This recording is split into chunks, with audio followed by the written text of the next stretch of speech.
Marcus, पृथ्वी से अलग एक ऐसी खूबसूरत दुनिया जहां के लोगों के पास जादू तो नहीं, लेकिन उससे भी बढ़कर शक्तियों का खजाना था, जिसके जरिए यहां हर कोई मार्कस पर अपनी हुकूमत चाहता था। यहां जो सबसे शक्तिशाली होता था वो कानून बनाता था और कमजोरों को उस कानून को मानना पड़ता था। मार्कस के सबसे जाने माने साम्राज्यों में से एक था ओहान साम्राज्य, और ओहान साम्राज्य का एक बड़ा खास शहर था मेसोडोरिया शहर। मेसोडोरिया शहर के खुले से मैदान में आज सैकड़ों लोगों की भीड़ जमा थी। ये सभी शक्ति स्तंभ के जरिए अपनी अपनी शक्तियों के सितारों को परखना चाहते थे। इस स्तंभ पर 9 सितारे थे, जिन्हें पाकर ही आप शक्तियों के अगले रैंक पर जा सकते थे। ध्रुव 3 साल पहले शक्ति स्तंभ पर 9वें सितारे को पा चुका था, लेकिन अचानक उसकी शक्तियां तीसरे सितारे पर आकर रुक गईं, और तभी से ध्रुव वापस से 9वें सितारे को पाने के लिए मेहनत कर रहा था।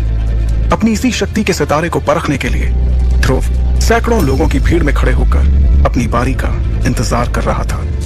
अपने दोनों हाथों की मुट्ठी को बंद कर ध्रुव ने खुद को भरोसा दिलाते हुए कहा, इस साल मैंने जी तोड़ मेहनत की है। इस बार मेरी शक्तियां जरूर 9वें सितारे तक फिर से पहुंचेंगी, जरूर पहुंचेंगी। आज मैं 0 रैंक से आगे बढ़कर एकलव्य बन के रहूंगा। तभी एक घोषणा सभी के कानों में गूंजी, और अब अपनी शक्तियों को परखने वाले अगले शख्स का नाम है ध्रुव। जैसे ही ध्रुव का नाम पुकारा गया, वो लोगों की भीड़ से निकलकर बाहर आया और अपने कदमों को धीरे धीरे बढ़ाते हुए ऊंचाई पर रखे एक बड़े से पथरीले स्तंभ की ओर बढ़ने लगा, जिसका नाम था शक्ति स्तंभ। शक्ति स्तंभ के ठीक सामने पहुंचने के बाद ध्रुव के जहन में कई बातें चल रही थी। ध्रुव जब सिर्फ 4 साल का था, तब से उसने प्रैक्टिस करना शुरू कर दिया था, और 10 साल की उम्र तक तो वो 9वें सितारे तक पहुंच गया था। फिर 11 की उम्र में वो 0 रैंक से एकलव्य रैंक पर आ गया था। शौर्य दल के 100 साल के इतिहास में यह पहली बार था जब एक 11 साल का बच्चा एकलव्य बन गया हो। लेकिन उसके बाद ऐसा कुछ हुआ कि अचानक से एकलव्य एक बार फिर से 0 रैंक पर आ गया। यही सब सोचते हुए ध्रुव ने अपने दाहिने हाथ की हथेली को शक्ति स्तंभ पर रखने के लिए आगे बढ़ाया। फिर उसने आंखें बंद करते हुए अपनी हथेली को शक्ति स्तंभ पर बने शक्ति चक्र पर रखा। कुछ देर सन्नाटे के बाद ध्रुव के कानों में एक आवाज गूंजी, तीसरा सितारा, शक्ति और भी कम। इस बार भी ध्रुव का सबसे निराशाजनक प्रदर्शन। यह आवाज जैसे ही ध्रुव के कानों में पड़ी, उसके पैरों तले जमीन सरक गई। उसे अपने कानों पर यकीन नहीं हो रहा था। जैसे ही उसने अपनी आंखें खोली, शक्ति स्तंभ पर गड़े हुए 2 शब्दों तीसरा सितारा ने उसके सपनों को चकनाचूर कर दिया। उसे बिल्कुल भी समझ नहीं आ रहा था कि आखिर ऐसा कैसे हो सकता था। इस बार तो उसने हर बार से ज्यादा मेहनत की थी। शक्ति स्तंभ के सामने खड़े ध्रुव ने अपने आप से बड़बड़ाते हुए कहा, नहीं नहीं, ऐसा नहीं हो सकता, ऐसा बिल्कुल भी नहीं हो सकता। खुद से नाराज ध्रुव ने दोबारा 2 से 3 बार अपनी हथेली को शक्ति स्तंभ पर रखकर देखा, लेकिन हर बार उसे अपनी आंखों के सामने वही सितारा दिखाई दे रहा था जिसने पिछले 3 सालों से उसकी रातों की नींद छीन रखी थी। उधर मैदान में खड़े सैकड़ों लोगों की भीड़ में से किसी ने चिल्लाते हुए कहा, ए 0 रैंक, चल अब नीचे आ जा। अगर बार बार शक्ति स्तंभ पर हाथ रखने से शक्तियों का सितारा बढ़ जाता तो तू पिछले 3 सालों से तीसरे सितारे पर नहीं होता। उसके इतना कहते ही कई लोगों ने जोर के ठहाकों के साथ ध्रुव पर हंसना शुरू कर दिया। ये हंसी के ठहाके पूरे मैदान में गूंजते हुए ध्रुव के कानों में तीर की तरह चुभ रहे थे। ध्रुव ने वहां से निकलने के लिए अपने कदमों को आगे बढ़ाना शुरू किया, लेकिन अब उसके कानों में उन सभी के हंसी के ठहाकों के साथ कई ताने भी सुनाई देना शुरू हो गए। क्यों भाई, एक बार फिर से ध्रुव ने साबित कर ही दिया कि वो पिछले 3 सालों से 0 था, 0 है और आगे भी 0 ही रहेगा। गलती से ही हीरो बन गया था ये छोटी सी उम्र में। हाँ भाई, बिल्कुल सही कहा। और मेरे हिसाब से अब इस 0 की कीमत हमारे शौर्य दल में किसी कचरे से कम नहीं है। बात तो तुम्हारी भी सही है, लेकिन हमारी मजबूरी भी तो देखो। हमारे शौर्य दल के जांबाज लीडर अरेंद्र उसके पिता हैं। अगर ऐसा नहीं होता तो हम लोगों ने इसे कब का मेसोडोरिया से बाहर फेंक दिया होता। लोगों के मुंह से निकलते ताने ध्रुव के दिल में बेचैनी और घबराहट पैदा कर रहे थे। ये घबराहट अब उसके चेहरे पर भी साफ साफ नजर आ रही थी, जिसे वहीं पर मौजूद उसकी सबसे अच्छी दोस्त इरा भी भाप चुकी थी। इरा भीड़ से निकलते हुए बाहर आई और उसने ध्रुव के कंधे पर अपना हाथ रखा। अगले ही पल उन दोनों की नजरें आपस में मिली, जिससे ध्रुव की बेचैनी थोड़ी कम हुई। कुछ ही देर में वो दोनों साथ साथ कदम बढ़ाते हुए मैदान से बाहर निकल के जाने लगे। ध्रुव अपने घर शौर्य महल की तरफ बढ़ रहा था।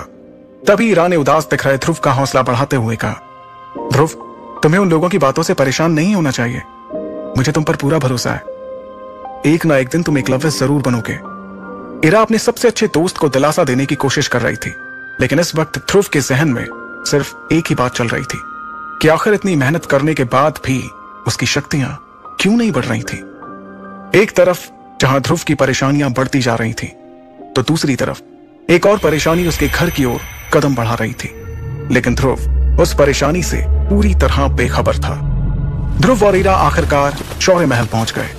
शौर्य महल में ध्रुव के पिता अरेंद्र, जो कि शौर्य दल के लीडर भी थे, अपने दल के कुछ बुजुर्गों के साथ बैठकर किसी खास मुद्दे पर बातचीत कर रहे थे। लेकिन जैसे ही अरेंद्र की नजर अपने बेटे ध्रुव पर गई, उसके उदास चेहरे को देखकर उन्हें सब कुछ समझ आ गया। वो अपनी बातचीत को वहीं पर रोककर ध्रुव के पास गए। अरेंद्र ने अपने बेटे ध्रुव को सीने से लगाते हुए कहा, कोई बात नहीं ध्रुव, तुम मेरे बेटे हो, शौर्य दल के लीडर अरेंद्र के बेटे। अगली बार तुम्हें जरूर कामयाबी मिलेगी, हिम्मत मत हारना। इस वक्त शौर्य महल के दरबार में बैठे सभी लोगों की नजर ध्रुव पर ही थी। तभी अचानक एक लड़की नीले रंग के गाउन में अपने लंबे लंबे कदमों के साथ शौर्य महल के इस दरबार में दाखिल हुई। इस लड़की का नाम लारा जयान था। लारा के दादाजी ओहान साम्राज्य के शेर दिल सेनापति रह चुके थे और लारा अंबर दल की होने वाली लीडर थी। अंबर दल ओहान साम्राज्य के सबसे ताकतवर दलों में से एक था। यह इतिहास में पहली बार था कि कोई इतनी कम उम्र में अंबर दल का लीडर बनने वाला था। लारा को अपने सामने देखकर सभी लोगों के साथ अरेंद्र भी हैरानी में पड़ गए, क्योंकि सभी जानते थे कि ये कोई आम लड़की नहीं, बल्कि अंबर दल की होने वाली लीडर थी। लारा का अचानक इस तरह से महल में आना किसी को भी समझ नहीं आ रहा था। फिर भी उसे अपनी ओर आते देखकर शौर्य दल के प्रमुख अरेंद्र ने कहा, तुम्हारा स्वागत है लारा।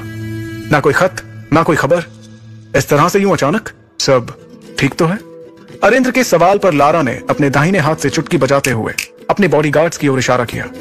इशारा पाते ही वो सभी एक कदम आगे आए। वो बॉडीगार्ड्स एक बड़े से हरे रंग के बॉक्स को पकड़े हुए थे। बॉक्स की तरफ देखते हुए लारा ने अपनी तीखी और तेज आवाज में कहा, मुझे पता चला है कि ध्रुव इस साल भी अपनी शक्तियों को नहीं बढ़ा पाया, इसलिए मैं ध्रुव के लिए एक खास चीज लेकर आई हूं। इसे पीने से उसे अपनी खोई हुई शक्तियां एक बार फिर से मिल जाएंगी। अरेंद्र ने ध्रुव की ओर देखकर दोबारा लारा को देखते हुए कहा, लेकिन लारा, हम तुमसे कोई तोहफा नहीं ले सकते, और वैसे भी तुम कुछ ही दिनों में हमारे परिवार का हिस्सा बनने वाली हो, इसलिए इस तोहफे की कोई जरूरत नहीं है। अरेंद्र की बात खत्म भी नहीं हुई थी और बॉडीगार्ड्स ने उस बॉक्स को खोल दिया। सभी को बॉक्स में हरे रंग की शरबत से भरी बोतलें दिखाई दे रही थी। वहां मौजूद सभी लोगों ने इस शरबत को पहचान लिया था। अरेंद्र ने उस शरबत की ओर हैरानी से देखते हुए कहा, करिश्माई शरबत? यह तो बहुत ही कीमती शरबत है। हम तुमसे इतना कीमती तोहफा बिल्कुल भी नहीं ले सकते लारा। लारा ने देरी किए बिना तुरंत अरेंद्र से कहा, आप जानते हैं ना ये करिश्माई शरबत ध्रुव के लिए कितना फायदेमंद साबित हो सकता है। मुझे लगता है कि ध्रुव को इस शरबत को ले लेना चाहिए, क्योंकि अब तो शहर में ध्रुव के लिए तरह तरह की बातें भी होने लगी हैं। उसकी बात का जवाब देते हुए अरेंद्र ने कहा, मैं जानता हूं लारा, और मैं ये भी जानता हूं कि इस करिश्माई शरबत के कई फायदे हैं, लेकिन इस बात से भी इनकार नहीं किया जा सकता कि इससे ध्रुव को कोई फायदा नहीं होगा, क्योंकि उसकी शक्ति 9 सितारों से ऊपर नहीं है। और तुम ये जानती हो ही कि अगर 9वें सितारे से कम शक्ति वाला कोई इस शरबत को लेगा तो इससे उसकी शक्तियां और भी कम हो सकती हैं। अरेंद्र अपनी बात को पूरी करते उसके पहले ही लारा ने उन्हें टोकते हुए कहा, हाँ, मैं जानती हूं कि शक्तियां कम भी हो सकती हैं, तो इसमें इतना परेशान होने वाली कौन सी बात है। ध्रुव का शक्ति का सितारा तो वैसे भी 3 पर ही है। ध्रुव के पास अब हारने को बचा ही क्या है। इससे पहले कि अरेंद्र कुछ कहते, लारा की इस बात पर अब ध्रुव ने अपनी चुप्पी तोड़ते हुए कहा, मैं कभी भी अपनी शक्तियों को इस तरह से नहीं बढ़ाऊंगा लारा। तुमने ये सोच भी कैसे लिया? लारा ने भी तुरंत इस बात का जवाब दिया, अच्छा, तो फिर तुम किस तरह से अपनी शक्तियां बढ़ाओगे? वैसे ही जैसे पिछले 3 साल से बढ़ा रहे हो। लारा की इस बात का ध्रुव के पास कोई जवाब नहीं था। लारा ने अरेंद्र के पास जाकर उन्हें इत्मीनान से कहा, ठीक है, अगर आप इस करिश्माई शरबत को तोहफे के तौर पर नहीं लेना चाहते, तो क्या आप मुझे इसके बदले में कुछ दे सकते हैं? लारा की इस बात पर अरेंद्र ने बिना कुछ सोचे समझे कहा, हाँ, बिल्कुल, क्यों नहीं, हम तुमसे इस शरबत को लिए बिना भी तुम्हें जो चाहिए वो दे सकते हैं। लारा ने बेझिझक जवाब दिया, मेरे और आपके परिवार के बड़े लोगों ने सालों पहले ध्रुव और मेरा जो रिश्ता तय किया था, मैं उसे आज तोड़ना चाहती हूं। लारा के मुंह से इस बात को सुनकर ध्रुव, उसके पिता अरेंद्र और वहां पर मौजूद सभी लोगों के पैरों तले जमीन सरक गई। एक पल के लिए वहां सन्नाटा छा गया। किसी को भी इस बात पर यकीन नहीं हो रहा था कि लारा ने अपने और ध्रुव के रिश्ते को तोड़ने की बात कही थी। अगले ही पल अरेंद्र ने अपनी नाराजगी जाहिर करते हुए तेज आवाज में कहा, लारा, ये जानते हुए भी कि यह रिश्ता तुम्हारे और हमारे परिवार के बड़े लोगों ने तय किया है, तुम कैसे रिश्ते को तोड़ने की बात कर सकती हो? तुम जानती हो ना ये कितना गलत माना जाता है? अरेंद्र की नाराजगी के जवाब में लारा ने बड़ी ही बेफिक्री के साथ कहा, यह रिश्ता जरूर परिवार के बड़े लोगों ने तय किया था, लेकिन तब और अब में काफी फर्क आ चुका है। आज मेरे और मेरे परिवार के लोगों की शक्तियां कहां से कहां पहुंच चुकी हैं, जबकि ध्रुव पिछले 3 सालों से वहीं पर अटका हुआ है। लारा के मुंह से अपने और अपने परिवार की बेइज्जती होते देखकर अब ध्रुव से रहा नहीं जा रहा था। उसे लारा पर बहुत गुस्सा आ रहा था। तभी लारा ने अपनी बात को आगे बढ़ाते हुए कहा, और वैसे भी सभी जानते हैं कि मैं इस वक्त अंबर दल की लीडर बनने वाली हूं, और इसके लिए यह बहुत जरूरी है कि मेरा किसी कमजोर के साथ कोई संबंध ना हो। इसलिए बेहतर यही होगा कि यह रिश्ता आगे बढ़ने से पहले यहीं पर टूट जाए। अंबर दल की लीडर बनने वाली बात पर गौर करते हुए अरेंद्र ने उससे कहा, तो यह है असली बात, बाकी सब तो तुम्हारे लिए एक बहाना था, सिर्फ एक बहाना। तुम्हें परिवार की कोई फिक्र नहीं है, तुम्हारे सिर पर तो सिर्फ सबसे शक्तिशाली बनने का जुनून सवार है, और इसलिए तुम इस रिश्ते को तोड़ना चाहती हो। इस बार लारा ने बेशर्मी से जवाब देते हुए कहा, तो आप ही बताइए कि मैं कैसे उस इंसान से अपना रिश्ता जोड़ लूं जो पिछले 3 सालों से अपनी शक्तियों को बढ़ा नहीं पा रहा। लारा की इस बात का वाकई में वहां पर किसी के पास कोई जवाब नहीं था। तब लारा ने दोबारा उस करिश्माई शरबत की तरफ देखते हुए कहा, अब आपके लिए यही बेहतर होगा कि आप मेरी बातों को मान लें और इस करिश्माई शरबत को स्वीकार करते हुए इस रिश्ते को तोड़ दें, क्योंकि आप भी जानते हैं ये शरबत कितना कीमती है और ध्रुव के लिए कितना जरूरी है। अब ध्रुव के सब्र का बांध भी टूट चुका था। वो लारा के ठीक सामने आकर खड़ा हो गया और उसकी आंखों में आंखें डालते हुए बोला, ठीक है, तुम्हें इस रिश्ते को तोड़ना है तो ये टूटेगा, जरूर टूटेगा। ध्रुव के इतना कहते ही सभी हैरानी से उन दोनों के चेहरे की तरफ देखने लगे। तभी ध्रुव ने अपनी बात को आगे बढ़ाया, लेकिन इस रिश्ते को तोड़ने से पहले हमारी शादी होगी, और उसके बाद मैं तुम्हें तलाक देकर इस रिश्ते को हमेशा हमेशा के लिए तोड़ दूंगा। बताओ, है मंजूर? ध्रुव की इस बात पर लारा ने तपाक से गुस्से में झल्लाते हुए कहा, ये क्या बकवास कर रहे हो तुम? तुम्हें मालूम भी है इससे मेरे परिवार की कितनी बदनामी होगी? तब ध्रुव ने बड़े ही इत्मीनान से जवाब देते हुए कहा, तो जो तुम कर रही हो उससे हमारे परिवार की बदनामी नहीं होगी? जब बदनामी होनी ही है तो क्यों ना दोनों की ही हो? इस जवाब पर लारा ने तेवर दिखाते हुए कहा, मुझे यकीन नहीं आ रहा है कि मैं उसी ध्रुव से बात कर रही हूं जिसे मैं कुछ सालों पहले मिली थी। ध्रुव ने बिना वक्त गवाए अपने उसी अंदाज को बरकरार रखते हुए कहा, मुझे भी यकीन नहीं हो रहा है कि कैसे तुम इस करिश्माई शरबत की आड़ में इस रिश्ते को खत्म करने के लिए बिना कुछ सोचे समझे यहां चली आई। इतनी बातें करते हुए ध्रुव और लारा दोनों के चेहरे एक दूसरे के बहुत ही नजदीक आ गए थे। उन दोनों की आंखें एक दूसरे को घूरे जा रही थीं। माहौल गर्माता हुआ देखकर लारा के बॉडीगार्ड्स अपनी जगह से आगे बढ़े, लेकिन अगले ही पल लारा का एक इशारा मिलते ही उन सभी ने अपने आप को रोक लिया।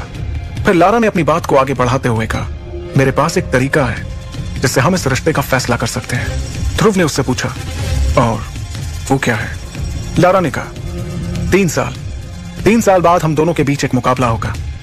अगर उस मुकाबले में मैं जीत गई तो तुम्हें इस रिश्ते को तोड़ना होगा, और अगर तुम जीत जाते हो तो वही होगा जो तुम चाहोगे। लारा की ये शर्त सुनते ही शौर्य महल में एक सन्नाटा छा गया था। अब सभी की नजरें ध्रुव के जवाब का इंतजार कर रही थी। क्या ध्रुव अपनी मंगेतर लारा की शर्त मानेगा? आखिर क्या वजह है जो ध्रुव की शक्तियां पिछले 3 सालों से आगे नहीं बढ़ पा रही थी? कैसे लड़ेगा ध्रुव अपने से शक्तिशाली लारा से? आगे की कहानी जानने के लिए सुनते रहिए सुपर योद्धा। ध्रुव ने अपनी मंगेतर लारा की आंखों में आंखें डालकर भारी और कड़े शब्दों में कहा, ठीक है, मंजूर है, मुझे तुम्हारी ये शर्त मंजूर है। उसने 3 साल बाद होने वाले मुकाबले की शर्त के लिए लारा को हामी भर दी। ध्रुव के इतना कहते ही लारा ने एक आखिरी बार उसे घूर कर देखा और फिर अपने बॉडीगार्ड्स के साथ शौर्य महल से बाहर जाने लगी। लारा भी हॉल के बड़े से दरवाजे तक पहुंची ही थी कि उसके कानों में एक लड़की की चेतावनी देती हुई आवाज पड़ी, रुक जाओ लारा। जैसे ही लारा ने मुड़कर देखा तो उसे गुलाबी रंग के गाउन में इरा दिखाई थी। इरा दिखने में बहुत ही खूबसूरत थी और किसी भी तरह से वो लारा से कम सुंदर नहीं थी। एक जालीदार खिड़की के पास में खड़ी इरा के चारों तरफ से सूरज की रोशनी अंदर आ रही थी, जिससे इरा को देखकर ऐसा लग रहा था मानो वो कोई स्वर्ग से आई हुई अप्सरा हो। इरा ने लारा को देखते हुए कहा, मैं जानती हूं कि आज तुमने जो कुछ भी किया है तुम्हें उस पर कोई पछतावा नहीं हो रहा होगा, क्योंकि अब तो तुम्हें ध्रुव का सामना करना ही होगा।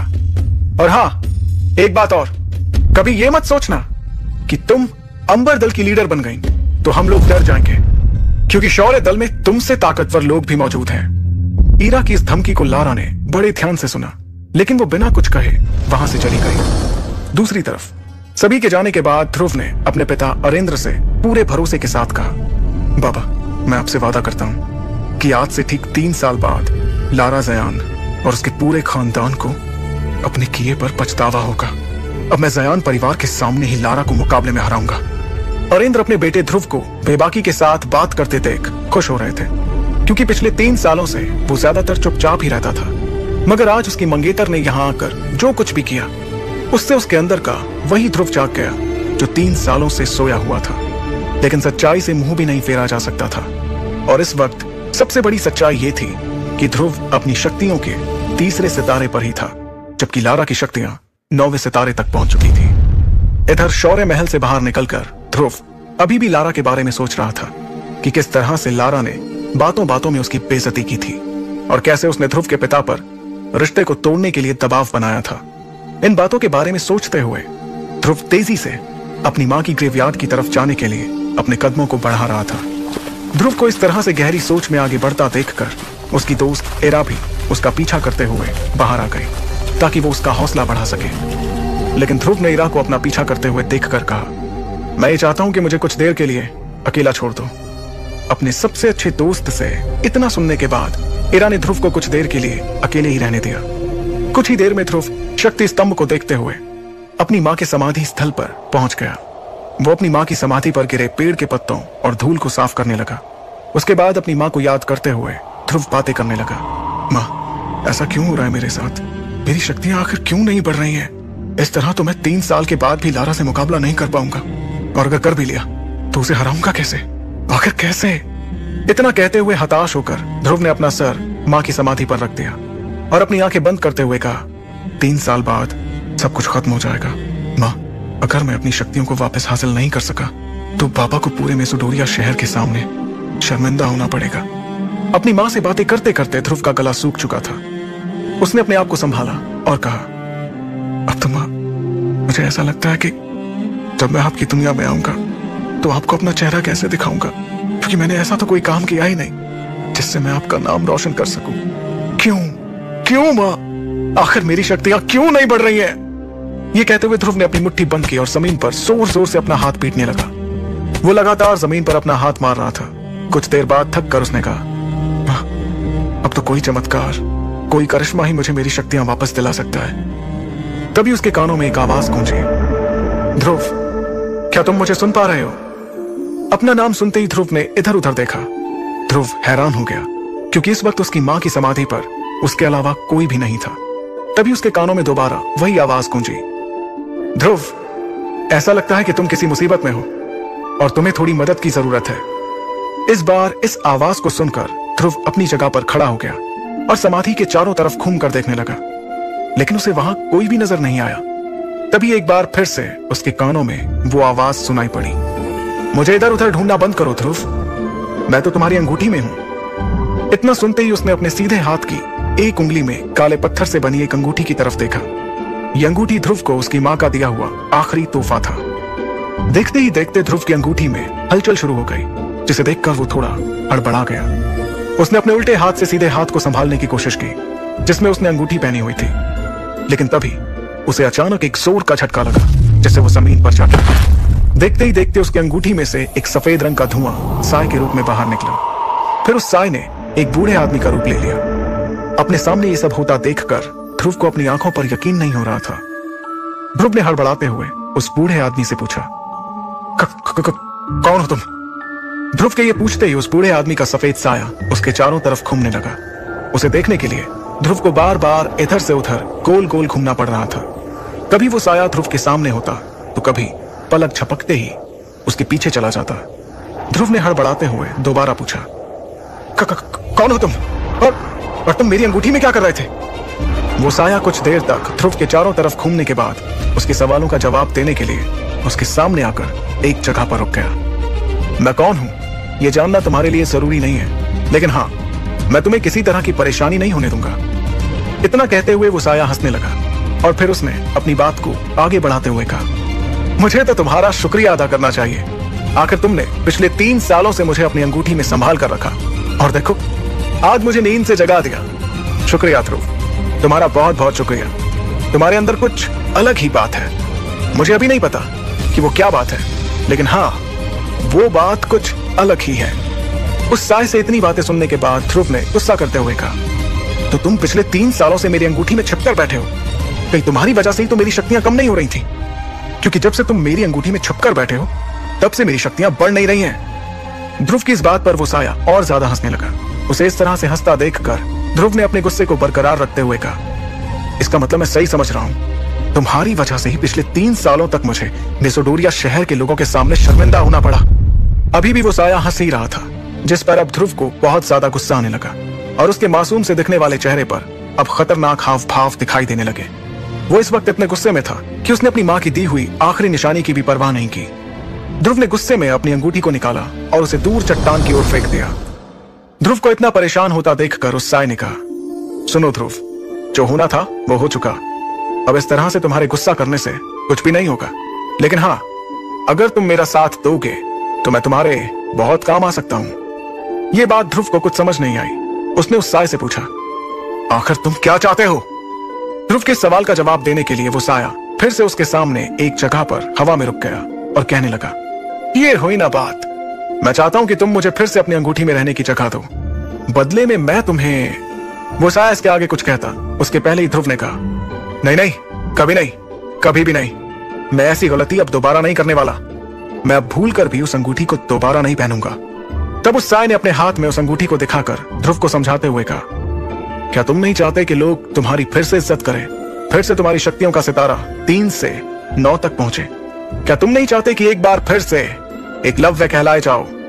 उस साय की इस तरह की बातों ने ध्रुव की धड़कनों को तेज कर दिया और अब ध्रुव ना चाहते हुए भी उस साय की बातों को सुनना चाहता था। तभी उस साय ने आगे कहा, चलो ध्रुव, मैं मानता हूं कि अंगूठी नहीं पहनने से भी तुम अपनी शक्तियों को वापस हासिल करने लगोगे, लेकिन तुम भी इस बात को अच्छे से समझते हो कि अब तुम्हारे पास ज्यादा वक्त नहीं है। ध्रुव से ये बात करते हुए अब वो साया फिर से उसके चारों तरफ घूम रहा था। उसने ध्रुव से आगे कहा, ध्रुव, तुम 15 साल के हो चुके हो, मतलब कि तुम्हारे पास अब से सिर्फ 1 साल का समय है और 1 साल में तुम्हारी शक्ति 7वें सितारे तक नहीं पहुंची तो नियम के मुताबिक तुम्हें शौर्य दल और मेसोडोरिया शहर से बाहर निकाल दिया जाएगा। ध्रुव उस साय की बातें सुनकर हैरान हो गया। उसने हैरानी के साथ पूछा, लेकिन तुम्हें इन सब के बारे में कैसे पता? मुझे ये कैसे पता, इसके बारे में सोचना छोड़ो और जो कह रहा हूं उस पर ध्यान दो। अब फिर से ध्रुव उस साय की बातों को ध्यान से सुनने लगा। उसने अपनी बातों को आगे बढ़ाते हुए कहा, और सबसे बड़ी बात, 3 साल बाद तुम्हें अपनी मंगेतर लारा का भी तो सामना करना है। लारा का नाम सुनते ही ध्रुव ने गुस्से में कहा, उसका तो नाम भी मेरे सामने मत लेना।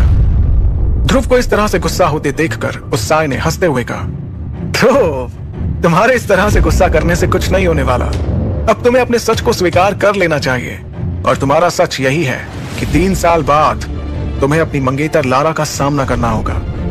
इस बार ध्रुव ने आगे जाकर उस साय से पूछा, तो क्या करूं मैं? तुम्हें वो करना चाहिए जो मैं कह रहा हूं। तुम इस अंगूठी को फिर से पहनकर मुझे अपनी जिंदगी में शामिल कर लो, फिर देखो किस तरह से मैं तुम्हारी जिंदगी बदल दूंगा।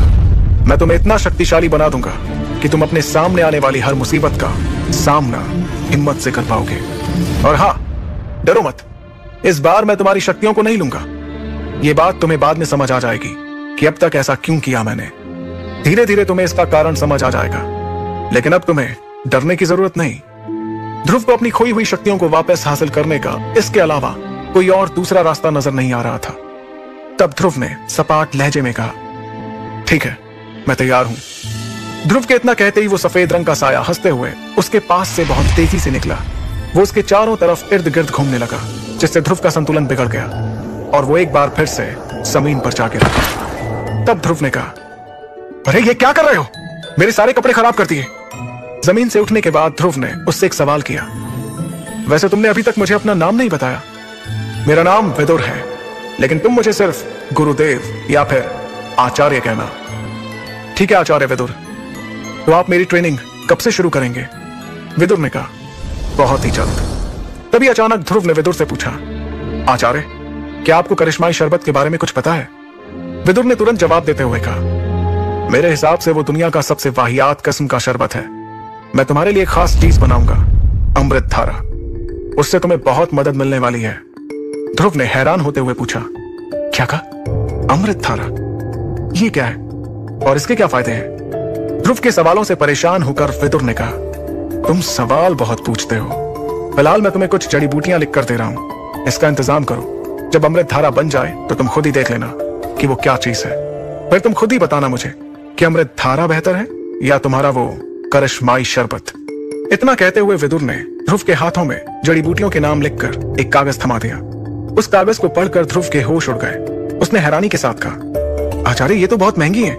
इन्हें खरीदने के लिए तो कम से कम 800 सोने के सिक्कों की जरूरत होगी और मेरे पास तो इतने पैसे नहीं है। ध्रुव की इस बात पर विदुर ने सपाट लहजे में कहा, यह तुम्हारी परेशानी है कि तुम इतने सोने के सिक्कों का इंतजाम कैसे करोगे। अभी तो मैंने तुमसे सबसे कम कीमत वाली चीजें लाने को कहा है और तुम अभी से मुझे अपनी परेशानियां बताने लगे। 800 सोने के सिक्कों का इंतजाम कैसे होगा ये तुम जानो। जब तुम्हें पता चलेगा ना कि मेरे अमृत धारा की मार्कस में क्या कीमत है तो तुम्हारे होश उड़ जाएंगे। फिर तुम्हें समझ आएगा कि तुम्हारे हाथ कौन सा खजाना लगा है। यह बात चल ही रही थी कि ध्रुव को ऐसा लगा कि कोई उनकी ओर आ रहा है। इस आहट को सुनकर विदुर ने जल्दबाजी में कहा, मैं अंगूठी में वापस जा रहा हूं, तुम इस अंगूठी को पहन लेना और हाँ, किसी को भी मेरे बारे में मत बताना, समझे? इतना कहते हुए विदुर ध्रुव की अंगूठी में जाकर गायब हो गए। आगे की कहानी जानने के लिए सुनते रहिए सुपर योद्धा। ध्रुव को किसी के कदमों की आहट से इस बात का एहसास हुआ कि वाकई में कोई ना कोई उसकी तरफ आ रहा था। अगले ही पल उसने देखा कि यह कदमों की आवाज किसी और की नहीं बल्कि उसकी बहन इरा की थी। ध्रुव को देखते ही इरा ने फिक्र जाहिर करते हुए कहा, ध्रुव मुझे माफ करना, मुझे तुम्हारी फिक्र हो रही थी, इसलिए तुम्हारे मना करने के बाद भी मैं यहां चली आई। ध्रुव ने अपनी नाराजगी को भुलाकर थोड़ी हैरानी के साथ पूछा, लेकिन तुम्हें कैसे पता चला कि मैं इस वक्त यहीं पर मिल सकता हूं? इरा ने कहा, मैं जानती हूं ध्रुव कि तुम अपनी मां से कितना प्यार करते हो, इसलिए मुझे विश्वास था कि तुम मुझे यहीं मिलोगे। ध्रुव को इरा की आंखों में खुद के लिए प्यार नजर आ रहा था। अगले ही पल इरा ने ध्रुव से कहा, ध्रुव चाहे तुम्हारे सामने कितनी भी मुसीबतें क्यों ना हो, मैं हमेशा तुम्हारे साथ हूं। इरा का अपने लिए ये लगाव देखकर ध्रुव के चेहरे पर एक मुस्कुराहट आ गई, लेकिन अगले ही पल ध्रुव को अपनी परेशानी याद आई और उसने इरा से थोड़ा सा हिचकिचाते हुए पूछा, इरा क्या तुम्हारे पास कुछ सोने के सिक्के रखे हुए हैं? ध्रुव के मुंह से यह बात सुनकर इरा को हैरानी हुई, क्योंकि आज तक उसे कभी भी पैसों की जरूरत नहीं पड़ी थी और पड़ती भी तो उसके पिता अरेंद्र हमेशा उसका ध्यान रखते थे। लेकिन आज अचानक ध्रुव को पैसों की जरूरत क्यों पड़ गई, यह सवाल इरा के मन में चल रहा था। इरा ध्रुव से कुछ कहती उसके पहले ही ध्रुव ने कहा, मैं बाबा को परेशान नहीं करना चाहता, मेरी वजह से उन्हें पहले ही सबके सामने काफी शर्मिंदा होना पड़ा है। तब इरा ने ध्रुव को भरोसा दिलाते हुए कहा, क्या 1000 सोने के सिक्के काफी होंगे? ध्रुव ने बिना देर किए तुरंत जवाब दिया, हाँ बिल्कुल, और मैं पूरी कोशिश करूंगा कि ये सिक्के तुम्हें जल्द ही लौटा दूं। शुक्रिया इरा इस मदद के लिए। ध्रुव की इस बात पर इरा ने मुस्कुराते हुए कहा, इसकी कोई जरूरत नहीं है ध्रुव। इतना कहने के बाद इरा ने पूछा, क्या मैं जान सकती हूँ कि तुम्हें इतने सोने के सिक्कों की जरूरत क्यों पड़ी? क्या खरीदना चाहते हो तुम? क्या मैं भी तुम्हारे साथ बाजार घूमने चल सकती हूँ? ध्रुव इस बारे में इरा को ना ही साफ साफ मना कर सकता था और ना ही उसे ज्यादा कुछ बता सकता था, पर क्योंकि इरा उसकी मदद कर रही थी इसलिए ध्रुव ने हामी भरते हुए कहा, ठीक है, कल हम बाजार में साथ खरीदारी करने चलेंगे। इतना कहने के बाद दोनों के चेहरे पर एक मुस्कुराहट आ गई। फिर वो दोनों शौर्य महल की ओर बढ़ने लगे, लेकिन वो इस बात से बेखबर थे कि कल बाजार में कोई मुसीबत उनका बेसब्री से इंतजार कर रही थी। अगली सुबह ध्रुव और इरा मैसेडोरिया शहर के बाजार में खरीदारी करने के लिए निकल गए। बाजार में कुछ ही देर घूमने के बाद ध्रुव को कुछ अजीब सा लगा। उसने गौर किया कि रोज के मुकाबले आज का बाजार कुछ अलग नजर आ रहा था। हालांकि उसे बाजार में शौर्य दल के सैनिक भी नजर आ रहे थे, लेकिन उसकी नजर कुछ ऐसे लोगों पर गई जो किसी भी तरह से व्यापारी नहीं लग रहे थे। उन्हें देखकर ध्रुव को समझ आ गया कि यकीनन ये लोग जासूसी कर रहे हैं। तभी ध्रुव और इरा के कानों में एक आवाज पड़ी, अरे ध्रुव और इरा, आप दोनों यहाँ? इतना सुनते ही उन दोनों के पैर वहीं पर रुक गए। जैसे ही उन्होंने पीछे पलट कर देखा तो एक मुस्कुराता हुआ शख्स उनके सामने आकर खड़ा हो गया। ये शख्स कपड़ों से शौर्य दल का ही लग रहा था। ध्रुव उसे पहचानने की कोशिश कर रहा था। उस शख्स ने कहा, आप दोनों मुझे नहीं जानते, लेकिन मैं आपको पहचानता हूँ। मुझे आपके पिता ने बाजार की सुरक्षा की जिम्मेदारी सौंपी है। मेरा नाम सोरेन है। उस शख्स के बारे में इतना जानने के बाद ध्रुव के चेहरे पर एक मुस्कान आ गई। उसने कहा, ओह, बाजार को देखकर ऐसा लग रहा है कि आपने बहुत ही अच्छे से यहाँ पर सब कुछ संभाल रखा है। सोरेन ने तुरंत जवाब देते हुए कहा, जी हाँ, आप बताएं, बाजार में आप क्या खरीदारी करने आए हैं? मैं आपकी थोड़ी मदद करवा देता हूँ। नहीं नहीं, इसकी कोई जरूरत नहीं है। अगर हमें किसी चीज की जरूरत होगी तो हम आपको याद कर लेंगे, ठीक है? लेकिन अगर आपको किसी भी चीज के लिए मेरी जरूरत पड़े तो सिर्फ एक सीटी बजा दीजिएगा, मैं या मेरे सैनिक हाजिर हो जाएंगे। सोरेन की इतनी बात पर ध्रुव और इरा दोनों मुस्कुराते हुए खरीदारी के लिए आगे बढ़ गए। लेकिन कुछ देर बाद इरा को भी ऐसा लगा कि बाजार में कुछ ना कुछ गड़बड़ तो जरूर है। तभी ध्रुव की अंगूठी में से विदुर उससे बात करने लगा। विदुर की आवाज ध्रुव के अलावा कोई और नहीं सुन सकता था। विदुर ने ध्रुव को सचेत करते हुए कहा, तुम बिल्कुल सही समझ रहे हो, यहाँ कुछ भी ठीक नहीं लग रहा है। फिलहाल तुम्हें एक बात का सबसे खास ध्यान रखना है, और वो ये है कि तुम जो भी सामान खरीदो वो किसी के हाथ नहीं लगना चाहिए। विदुर के इतना कहने के बाद ध्रुव ने जड़ी बूटियों का सारा सामान इरा के हाथों में थमाते हुए कहा, भले ही तुम मेरी बहन नहीं हो, और सच बताऊं तो मैं ये भी नहीं जानता कि तुम कहां से आई हो या फिर तुम्हारी हकीकत क्या है, लेकिन मैं वादा करता हूं कि तुम्हारी हिफाजत के लिए मैं हमेशा तैयार रहूंगा। ध्रुव के इतना कहते ही इरा के चेहरे पर एक मुस्कान आ गई और उसने प्यार से ध्रुव को गले लगा लिया। तभी विदुर ने ध्रुव की तारीफ करते हुए कहा, अरे वाह, तुम तो अपना फर्ज बहुत अच्छे से निभा रहे हो। इस बीच अचानक ध्रुव की नजर फिर उन लोगों पर गई जो उसे थोड़े अजीब लग रहे थे। उसने इरा से कहा, इरा, तुम ये सामान लेकर यहां से निकलो, मैं थोड़ी देर में तुम्हें बाजार के बाहर मिलूंगा। तब तक मैं ये पता लगाकर आता हूं कि ये लोग कौन है और किसकी जासूसी कर रहे हैं। इरा ध्रुव को छोड़कर नहीं जाना चाहती थी, लेकिन ध्रुव के दबाव बनाने पर इरा एक दूसरे रास्ते से बाजार से बाहर निकलने के लिए आगे बढ़ी। वहीं दूसरी तरफ ध्रुव उन जासूसों की सच्चाई जानने के लिए दोबारा बाजार की तंग गलियों में जाने लगा। इरा अभी आगे बढ़ी ही थी कि कोई उसका रास्ता रोककर उसके सामने खड़ा हो गया। इरा ने जैसे ही अपनी नजरें उठाई तो देखा कि उसके सामने एक लंबा चौड़ा लड़का खड़े होकर मुस्कुरा रहा था। उसकी गर्दन पर कंकाल का एक टैटू बना हुआ था।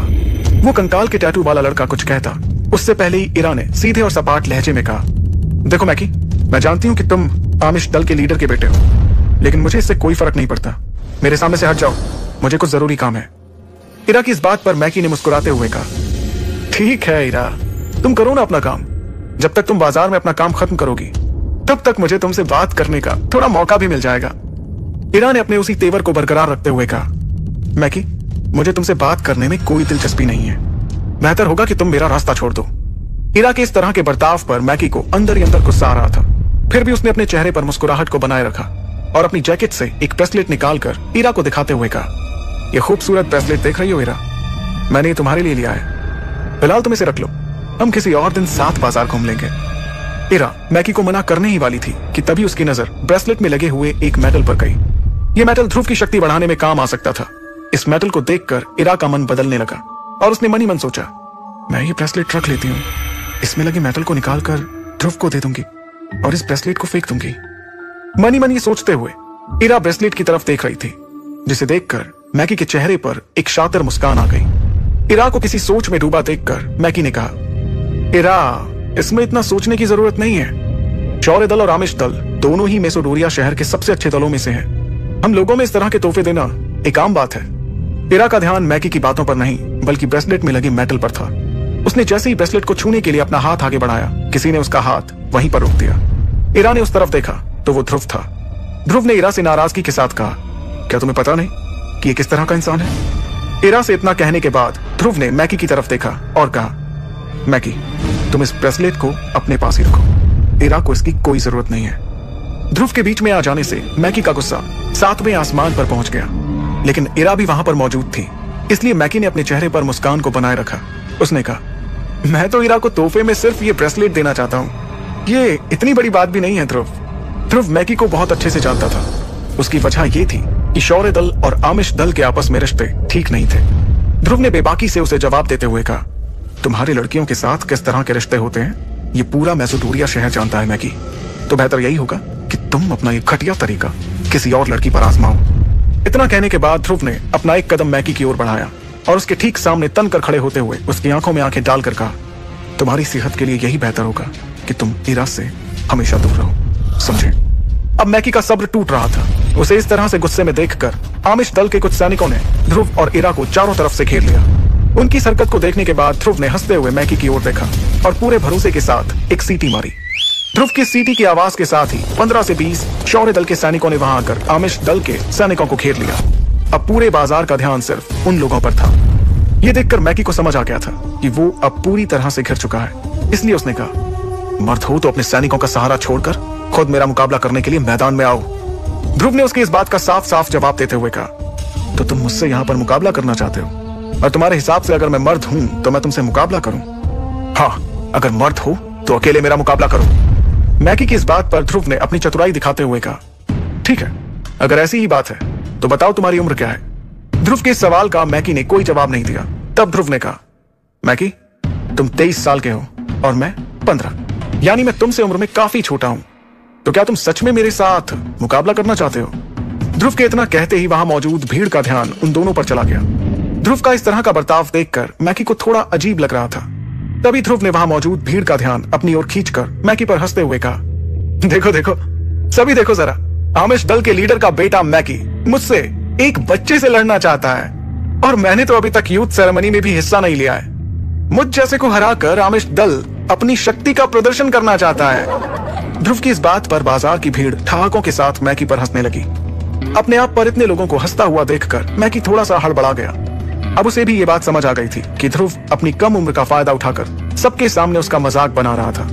तभी उसने ध्रुव के पास आते हुए कहा, इस बार तेरी किस्मत अच्छी थी जो तू बच गया, लेकिन मैं बहुत जल्द तेरे लिए भी एक तोहफा लाऊंगा और वो तोहफा बहुत दर्दनाक होगा। इतना कहते हुए मैकी मुस्कुराकर अपने सैनिकों के साथ वहां से गुस्से में जाने लगा। वो आगे बढ़ा ही था कि अचानक उसने तुरंत पलटकर ध्रुव की तरफ देखा और सवाल किया, अरे हाँ, मैं एक बात तो पूछना भूल ही गया।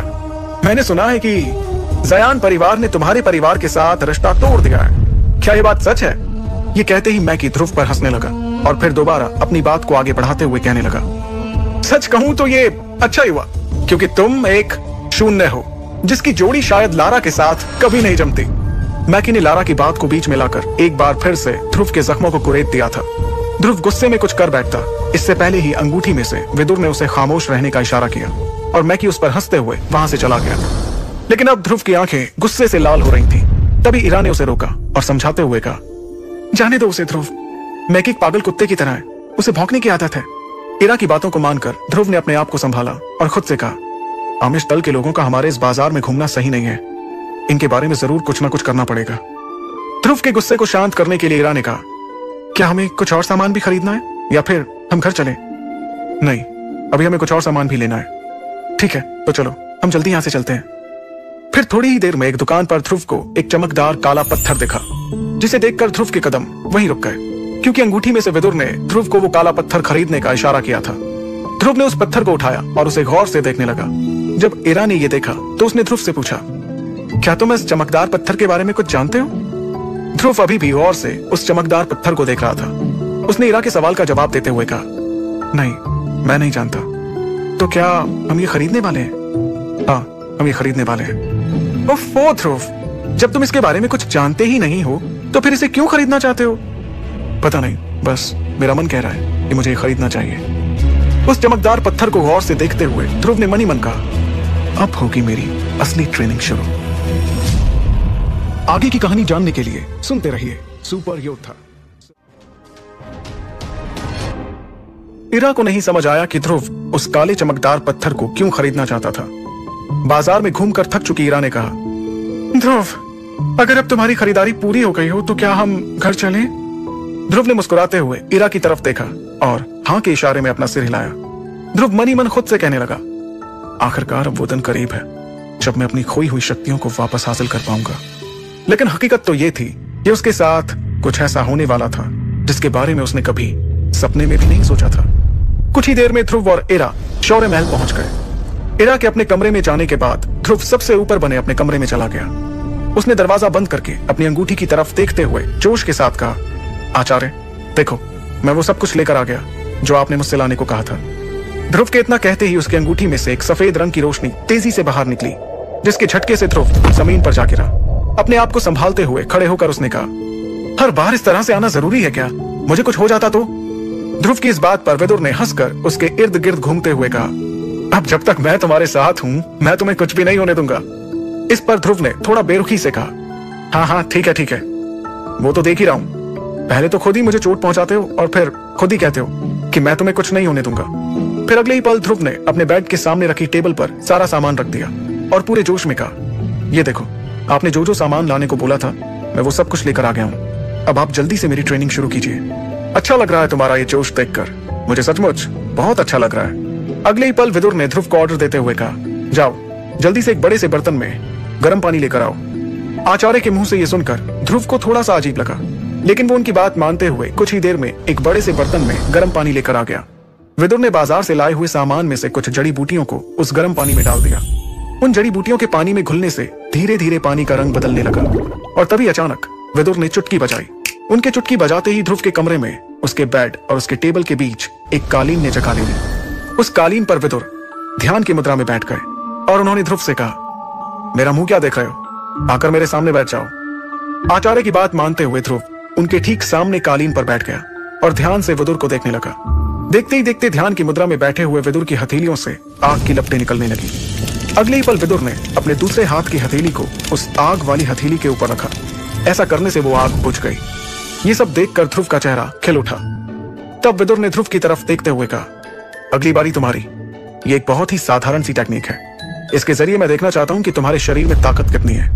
अपना पूरा ध्यान हथेली पर केंद्रित करते हुए जैसा मैं कर रहा हूं वैसा करो। विदुर की इस बात पर ध्रुव भी ध्यान मुद्रा में बैठ गया। अपनी आंख बंद करते हुए ध्रुव ने वैसा ही किया जैसा विदुर ने कहा और देखते ही देखते उसकी हथेली पर आग जलने लगी। आग की लपटें बढ़ने लगी। तब विदुर ने कहा, अपना पूरा ध्यान हथेली पर केंद्रित करो और फिर दूसरे हाथ की हथेली से इस आग को काबू में करने की कोशिश करो। जैसा विदुर ने कहा, ध्रुव वैसा ही करने की कोशिश कर रहा था। देखते ही देखते उसकी हथेली से आग की लपटें और बढ़ने लगी। ध्रुव अब इस आग को संभाल नहीं पा रहा था। तब विदुर ने अपनी शक्तियों का इस्तेमाल करते हुए अपने हाथ को ध्रुव की हथेली पर रखा और उन आग की लपटों को ठंडा किया। अगले ही पल विदुर ने ध्रुव से पूछा, तुम ठीक तो हो ध्रुव? ध्रुव ने कहा, हाँ मैं ठीक हूं। तब विदुर ने आगे कहा, मैंने सोचा था कि तुम इसमें असफल रहोगे। मुझे तो लगा था कि तुम आग को भी जगा नहीं पाओगे। हालांकि तुम उसे ठंडा नहीं कर पाए, फिर भी तुमने अच्छी कोशिश की। अगले ही पल विदुर ने देखा कि ध्रुव उसे बैठे बैठे लहराते हुए नजर आने लगा था। जैसे ही विदुर ने ध्रुव को संभालने की कोशिश की, उसने उल्टियां करना शुरू कर दिया। ये देखकर विदुर घबरा गए, क्योंकि ध्रुव कोई साधारण उल्टी नहीं बल्कि खून की उल्टियां कर रहा था। विदुर उसे संभालने की कोशिश कर ही रहे थे कि ध्रुव बेहोश होकर कालीन पर गिर पड़ा। विदुर ने चीखते हुए कहा, ध्रुव अपनी आंखें खोलो, अपनी आंखें खोलो ध्रुव। ये तो सिर्फ तुम्हारे शरीर की ताकत को देखने के लिए एक छोटा सा प्रयास था। ऐसा कैसे हो सकता है? ध्रुव की फिक्र करते हुए आचार्य विदुर ने उसके शरीर के सामने कुछ मंत्र पढ़ने शुरू कर दिए। उन्होंने अपने दोनों हाथों को खोल दिया, जिसमें से सफेद रंग का धुआं निकला। उस धुएं ने ध्रुव के पूरे शरीर को ढक लिया और देखते ही देखते ध्रुव की दोनों आंखें बंद हो गईं और वो गहरी नींद में चला गया। तब विदुर ने उसके चेहरे की तरफ देखते हुए खुद से कहा, तुम्हारी किस्मत बहुत अच्छी है ध्रुव, बहुत ही अच्छी।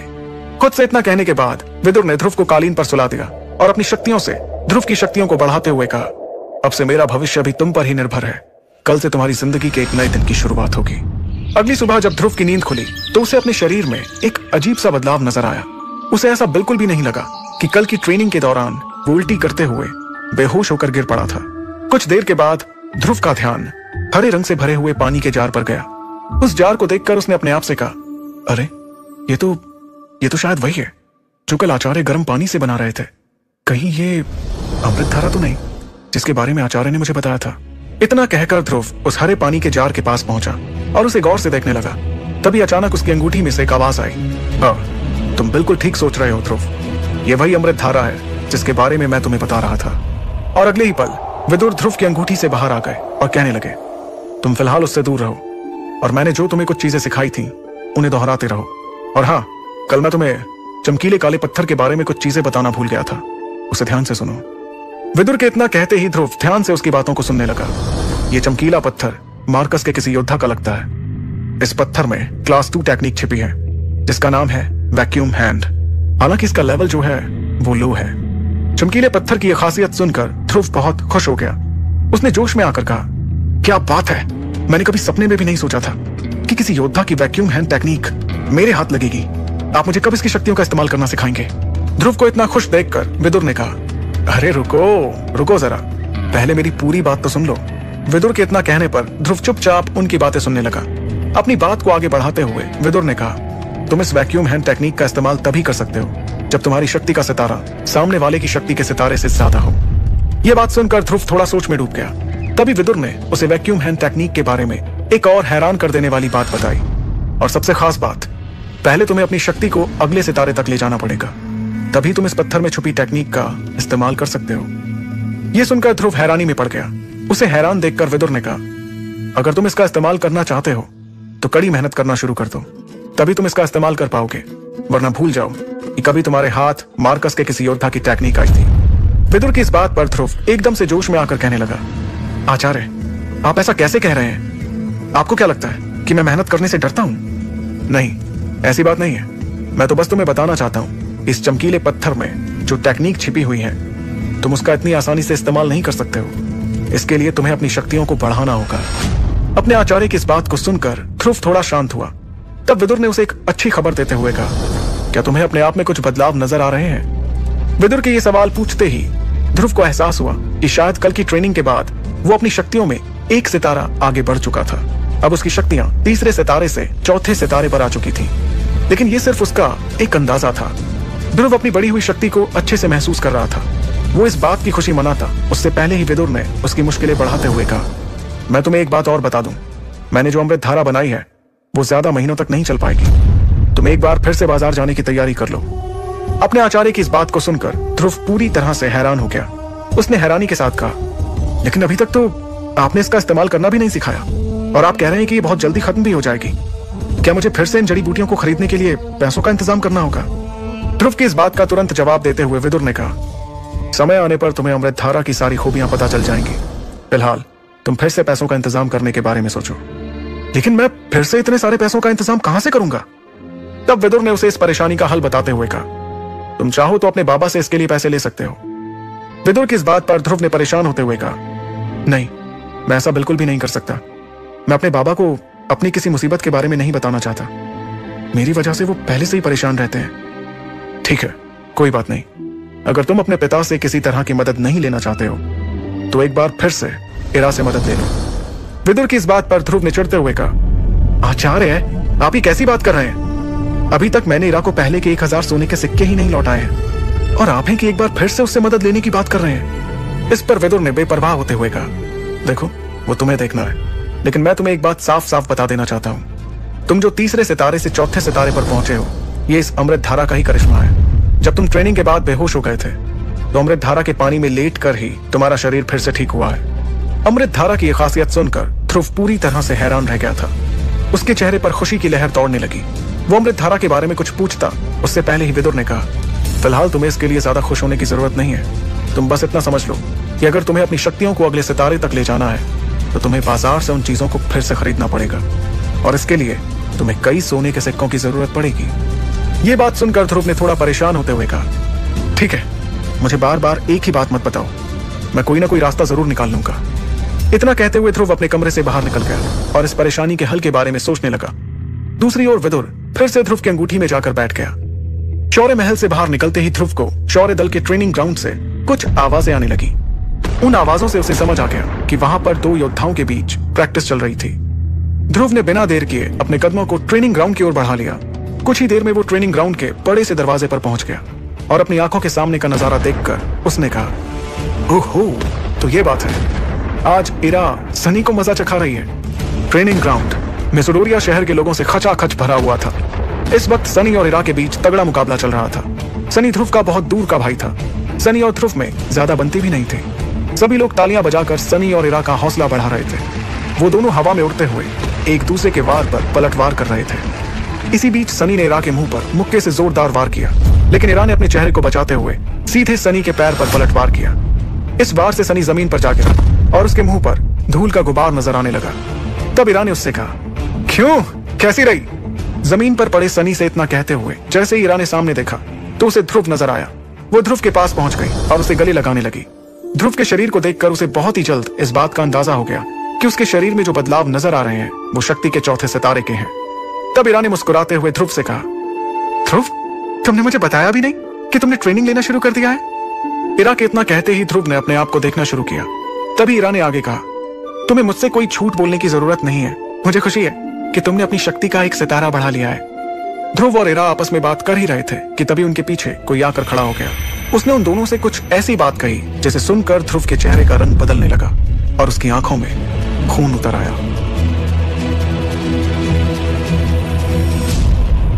आगे की कहानी जानने के लिए सुनते रहिए सुपर योद्धा।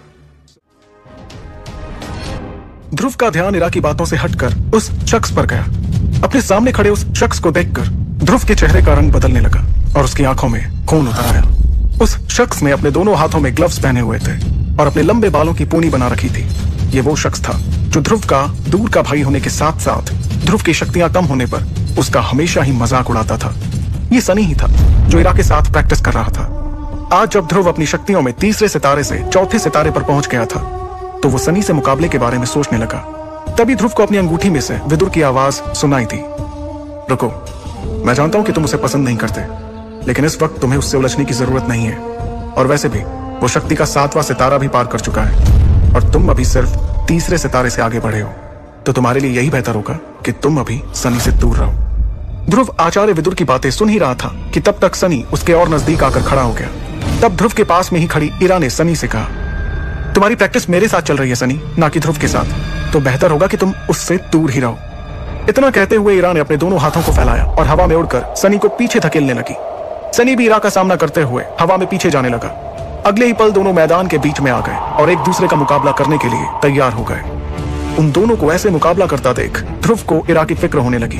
तभी अंगूठी में से विदुर ने कहा, तुम इरा की फिक्र मत करो, क्योंकि इस पूरे मैदान में एक अकेली वो ही है जो कि शक्ति के 8वें सितारे को पार कर चुकी है और 9वें सितारे पर है। उस दिन मैकी से उसने मुकाबला इसलिए नहीं किया क्योंकि वो जड़ी बूटियों को सुरक्षित रखना चाहती थी। ध्रुव ने कहा, मुझे मालूम है। फिर विदुर ने ध्रुव को देखते हुए पूछा, तो फिर इतने परेशान क्यों हो रहे हो? अच्छा, अब समझा।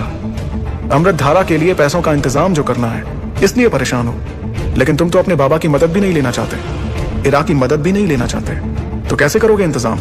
ध्रुव इस वक्त विदुर की बात जरूर सुन रहा था, लेकिन उसका पूरा ध्यान मुकाबले पर था। उधर विदुर अब फिक्र करते हुए दोबारा पूछने लगा, मैं तुमसे कुछ पूछ रहा हूं, लेकिन ध्रुव ने कोई जवाब नहीं दिया। उधर मुकाबले में सनी ने तेजी से 10 से 12 कदमों को आगे बढ़ाते हुए इरा को पैर पीछे लेने पर मजबूर कर दिया।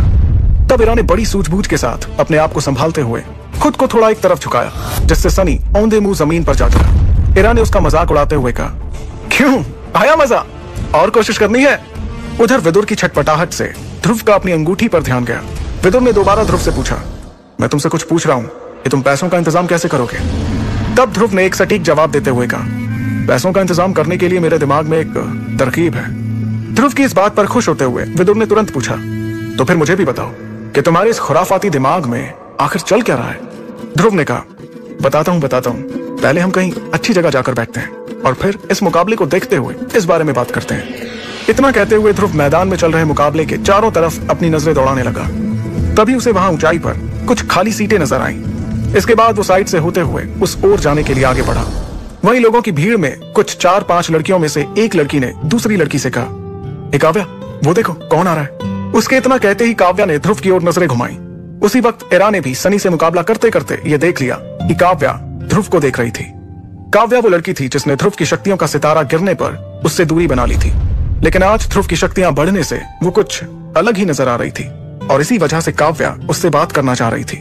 काव्या ने ध्रुव को अपनी ओर आते हुए देखकर खुद से कहा, माना कि मैंने ध्रुव से कई दिनों से बात नहीं की है, लेकिन हो सकता है वो मुझसे नाराज ही ना हो सकता है वो मुझे अभी भी पसंद करता हो। एक बार तो बात करनी ही चाहिए। यही सोचकर काव्या ने जैसे ही अपने कदम आगे बढ़ाए, उसकी दोस्त मिनी ने उसे टोकते हुए कहा, काव्या, तुम्हारे चेहरे का रंग देखकर ऐसा क्यों लग रहा है जैसे तुम ध्रुव से बात करना चाहती हो? अपनी दोस्त की इस बात पर काव्या ने हिचकिचाते हुए कहा, नहीं, वो तो मैं बस वो दिख गया यहाँ तो सोचा बात कर लूं, लेकिन क्या वो तुझसे बात करेगा? इस बात पर काव्या ने उसे अपने तेवर में कहा, वो मुझसे बात क्यों नहीं करेगा? ओहो, तुम तो ऐसे भूली बन रही हो जैसे तुम भूल ही गई कि तुमने उसे किस तरह से नजरअंदाज किया था। मुझे नहीं लगता कि वो अब तुमसे बात करना चाहेगा। तब काव्या ने उसकी बातों को दरकिनार करते हुए अपने उसी तेवर में कहा, ऐसी बात है तो फिर देख लेते हैं। काव्या की इस बात का जवाब देते हुए उसकी दोस्त ने तुरंत कहा, हाँ ठीक है देखते हैं। काव्या और उसकी दोस्त मिनी आपस में बात कर ही रहे थे कि तब तक ध्रुव मुकाबले को देखते हुए उनके नजदीक आ गया। मौका मिलते ही काव्या ने अपना एक हाथ उसकी ओर करते हुए उसे पुकारा, ध्रुव, हे ध्रुव। लेकिन ध्रुव इस तरह से आगे बढ़ रहा था जैसे कि उसने कुछ सुना ही ना हो। और ये देखकर काव्या की दोस्त मिनी और वहां बैठी दूसरी लड़कियां उस पर हंसने लगी। उन सभी के हंसते हुए चेहरों की तरफ जैसे ही काव्या ने गुस्से से पलट कर देखा तो सबने हंसना बंद कर दिया। तब तक ध्रुव उसके बहुत ही पास तक जा चुका था। ये देख काव्या ने चिल्लाते हुए कहा, ध्रुव, हे ध्रुव, सुनो, मैं तुमसे बात कर रही हूँ, ध्रुव। इस बार काव्या की आवाज ध्रुव ने सुन ली और उसकी नजरें काव्या से जा मिली, जिसे देखकर काव्या के चेहरे पर एक मुस्कान आ गई। इस बात पर इतराने के लिए काव्या ने जब मुड़कर अपनी सहेलियों की तरफ देखा तो अब सबकी हंसी बंद हो चुकी थी। लेकिन जब काव्या ने पलटकर ध्रुव की ओर देखा तो वो उसके करीब से जा चुका था। जिस तरह से ध्रुव ने काव्या को नजरअंदाज किया वो पूरी तरह से दंग रह गई थी। उसे यकीन ही नहीं हो रहा था कि ये वही ध्रुव है जो कभी उसके एक इशारे पर रुक जाया करता था।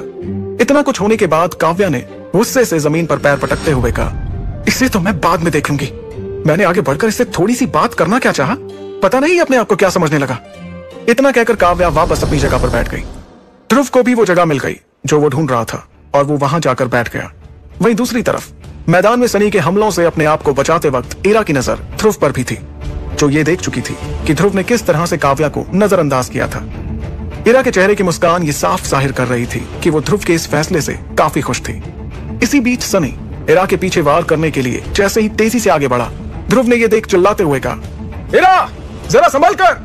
ध्रुव के चेहरे के हाव भाव को देखकर इरा समझ चुकी थी कि उसके ठीक पीछे सनी हमला करने ही वाला था। तब उसने अपनी पलकों को झपकाया और पलक झपकते ही वो किसी तितली की तरह अपनी जगह से खिसक गई। सनी अपने आप को संभालने में नाकामयाब होकर नीचे जमीन पर जा गिरा, जिससे धूल का गुबार उसके चेहरे पर आ गया। तब इरा हवा में उड़ते हुए उसके सामने जाकर खड़ी हो गई और कहने लगी, एक ही मुकाबले में कितनी बार जमीन पर गिरोगे? इस तरह तो तुम अपने घर वालों को क्या मुंह दिखाओगे सनी? इरा की इस बात को सुनकर सनी को गुस्सा आ गया। वो जमीन से उठकर उस पर हमला करने के लिए आगे बढ़ा। ये देख इरा ने अपने हाथ से उसके सीने पर वार किया। इरा के इस वार से सनी उड़ते हुए मैदान से बाहर जा गिरा। इरा के इस जोरदार हमले से सनी चारों खाने चित हो गया और ये मुकाबला इरा जीत गई। इस मुकाबले को देख रहे सभी लोग तालियां बजाकर इरा को जीत की बधाई दे रहे थे। इरा भी अपने साथ इस जीत की खुशी को समेटते हुए ध्रुव के पास जाकर बैठ गई। उधर सनी मुकाबला हारने के बाद इरा और ध्रुव को साथ देखकर और गुस्सा हो गया। उसने अपने आप से कहा, ध्रुव, कब तक खैर मनाएगा तू? एक बार मुकाबला करने के लिए मेरे सामने मैदान में उतर, फिर देख मैं तेरा क्या हाल करता हूं, फिर चाहे वो प्रैक्टिस ही क्यों ना हो। खुद से ये बात करते हुए सनी अपने लोगों के साथ जाकर बैठ गया। वहीं मैदान में प्रैक्टिस के लिए फिर से शौर्य दल के 2 योद्धा मुकाबला करने की प्रैक्टिस करने के लिए उतर गए। इधर जैसे ही सनी अपने दोस्तों के साथ जाकर बैठा, उसने देखा कि उसके साथ के सभी लोग इस वक्त इरा और ध्रुव को ही देख रहे थे, जो कि हंस हंसकर आपस में बात कर रहे थे। उन दोनों को इस तरह से हंसते हुए देखकर सनी से रहा नहीं गया। उसने गुस्से में खड़े होकर खुद से कहा, ये दोनों शायद मुझ पर हंस रहे हैं, इस ध्रुव को तो अभी ही देखना पड़ेगा। सनी ने जैसे ही अपने कदमों को आगे बढ़ाया, वहीं पर बैठे हुए उसके साथियों में से किसी ने उसे टोकते हुए कहा, जरा ध्यान से सनी, कहीं ऐसा ना हो कि गुस्से में तुम ध्रुव के साथ साथ इरा को भी कुछ बुरा भला कह दो। अगर ऐसा गलती से भी हो गया तो तुम्हारे दिल में उसे पाने की जो हसरत है वो अधूरी रह जाएगी। अपने दोस्त से इतना सुनने के बाद सनी ने हाँ के इशारे में अपना सिर हिलाया और एक गहरी सांस लेते हुए आगे बढ़ गया। सनी इरा और ध्रुव दोनों के पास पहुंच चुका था। वो दोनों अभी भी उसी तरह से हंसते हुए बात कर रहे थे। सनी ने ध्रुव की तरफ देखते हुए कहा, अरे ध्रुव, तुम्हारा यहाँ पर क्या काम? क्या तुम यहाँ किसी के साथ मुकाबले की प्रैक्टिस करने आए हो? इरा जानती थी कि दोनों की आपस में नहीं बनती थी और इस वक्त सनी ध्रुव का मजाक उड़ाने आया था। सनी की इस बात पर इरा ने ध्रुव की तरफदारी करते हुए कहा, सनी, तुम शायद भूल रहे हो कि जिस तरह से तुम शौर्य दल का हिस्सा हो, ठीक उसी तरह से ध्रुव भी शौर्य दल का हिस्सा है। वो कभी भी मुकाबले की प्रैक्टिस देखने के लिए यहाँ आ सकता है। इरा की बात पर सनी ने कहा, लेकिन इस तरह से मुकाबले की सिर्फ प्रैक्टिस देखने से तो काम नहीं बनेगा ना। अगर ध्रुव को हमारे दल का नाम रोशन करना है तो उसे किसी ना किसी से मुकाबला करने के लिए मैदान में तो उतरना चाहिए। क्यों ध्रुव? ठीक कहा ना मैंने? ध्रुव इस बात का कोई जवाब देता उससे पहले ही इरा ने तुरंत कहा, अभी इसकी कोई जरूरत नहीं है, और वैसे अभी कुछ देर पहले तुमने जो हमारे दल का नाम रोशन किया वो काफी था। इरा के इतना कहते ही एक बार फिर से वो ध्रुव के साथ हंसने लगी। ये देखकर सनी ने अपने गुस्से को दबाते हुए कहा, वो तो वक्त वक्त की बात है। मुकाबले में एक जीतता है तो दूसरा हारता है, ये तो होता ही है। लेकिन असली योद्धा वही होता है जो मैदान में उतरता है। तब इरा ने कहा, तुम ध्रुव की चिंता मत करो सनी, और वैसे भी तुमने ही तो कहा ना कि वक्त वक्त की बात है, तो वक्त आने पर एक दिन ध्रुव से तुम्हारा सामना जरूर होगा। इरा की इस बात को सुनकर सनी के शैतानी दिमाग में एक तरकीब आई और उसने अपना दाव खीलते हुए कहा, अच्छा ऐसी बात है, लेकिन मुझे ध्रुव को देखकर ऐसा नहीं लगता कि कभी ऐसा वक्त आएगा जब ध्रुव मेरा मुकाबला कर पाए। इस पर इरा ने ध्रुव के कंधे पर हाथ रखते हुए उस पर भरोसा दिखाया और सख्ती से सनी को जवाब दिया, आएगा, जरूर आएगा। इस मौके का फायदा उठाते हुए सनी ने तुरंत ही कहा, ठीक है इरा, अगर ऐसी बात है तो फिर हम आज ही वो दिन तय कर लेते हैं जब ध्रुव मेरे साथ मैदान में मुकाबला करने के लिए उतरेगा। सनी के इतना कहते ही इरा थोड़ा हड़बड़ाने लगी। उसके चेहरे का रंग उड़ने लगा, जिसे देखते हुए सनी ने बेशर्मी से हंसते हुए कहा, क्यों, क्या हुआ? कहीं तुम डर तो नहीं गई ये सोचकर कि अगर ध्रुव मेरा मुकाबला करेगा तो कहीं उसको कुछ हो गया तो? अपने खिलाफ इतनी बातें सुनकर अब ध्रुव का खून खौलने लगा था। उसे अंगूठी में बंद विदुर और बाहर उसके साथ बैठी इरा दोनों ने रोकने की कोशिश की, लेकिन ध्रुव के इरादे अब कुछ और ही नजर आ रहे थे। वो बड़ी मुश्किल से अपने आप को कुछ भी कहने से रोक रहा था। अगले ही पल ध्रुव सीढ़ियों से नीचे उतरने के लिए आगे बढ़ा, लेकिन सनी ने उसे उकसाते हुए कहा, मैदान से बाहर जाने से क्या होगा ध्रुव?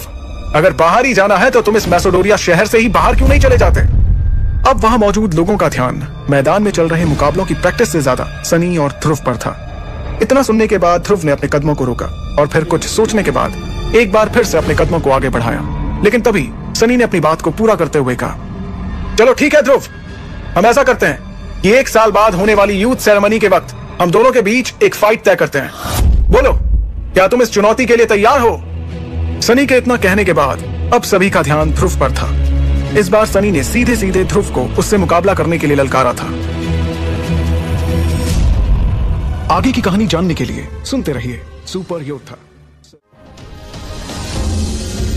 इतना कुछ सुनने के बाद भी जब ध्रुव ने सनी की बातों का कोई जवाब नहीं दिया तो सनी को लगने लगा कि ध्रुव उससे मुकाबला करने से पहले ही हार मान गया। लेकिन तभी सीढ़ियां उतरते हुए ध्रुव ने अपने कदमों को रोका और वापस से सीढ़ियां चढ़कर सनी के सामने आकर खड़ा हो गया।